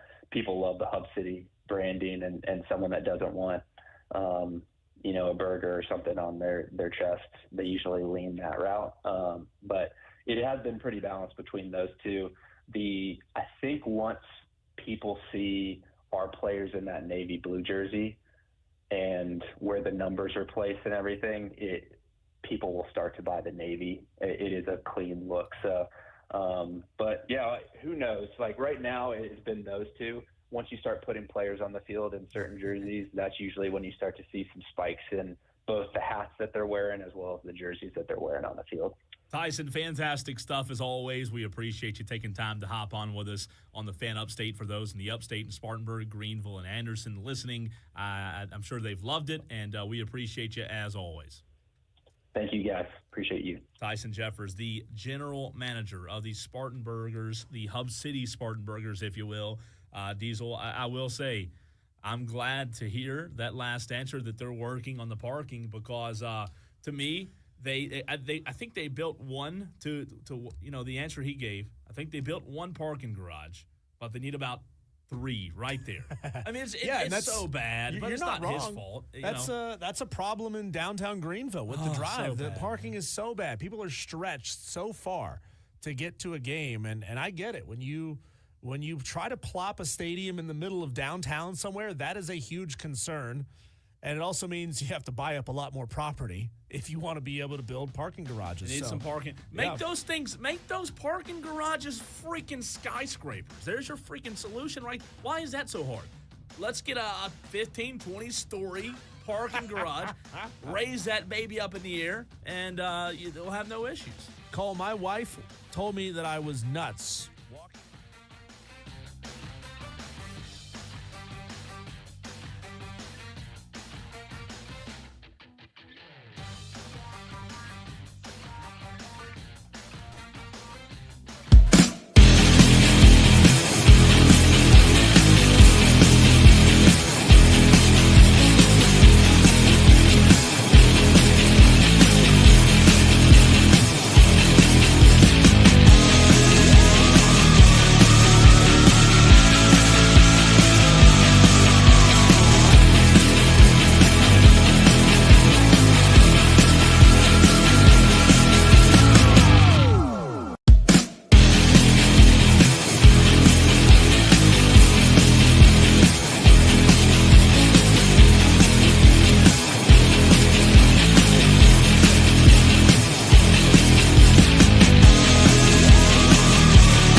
Cole, there was a story that broke yesterday, and we had multiple Tolos reach out to us and say, hey, you guys going to talk about this crazy story coming out of the SEC.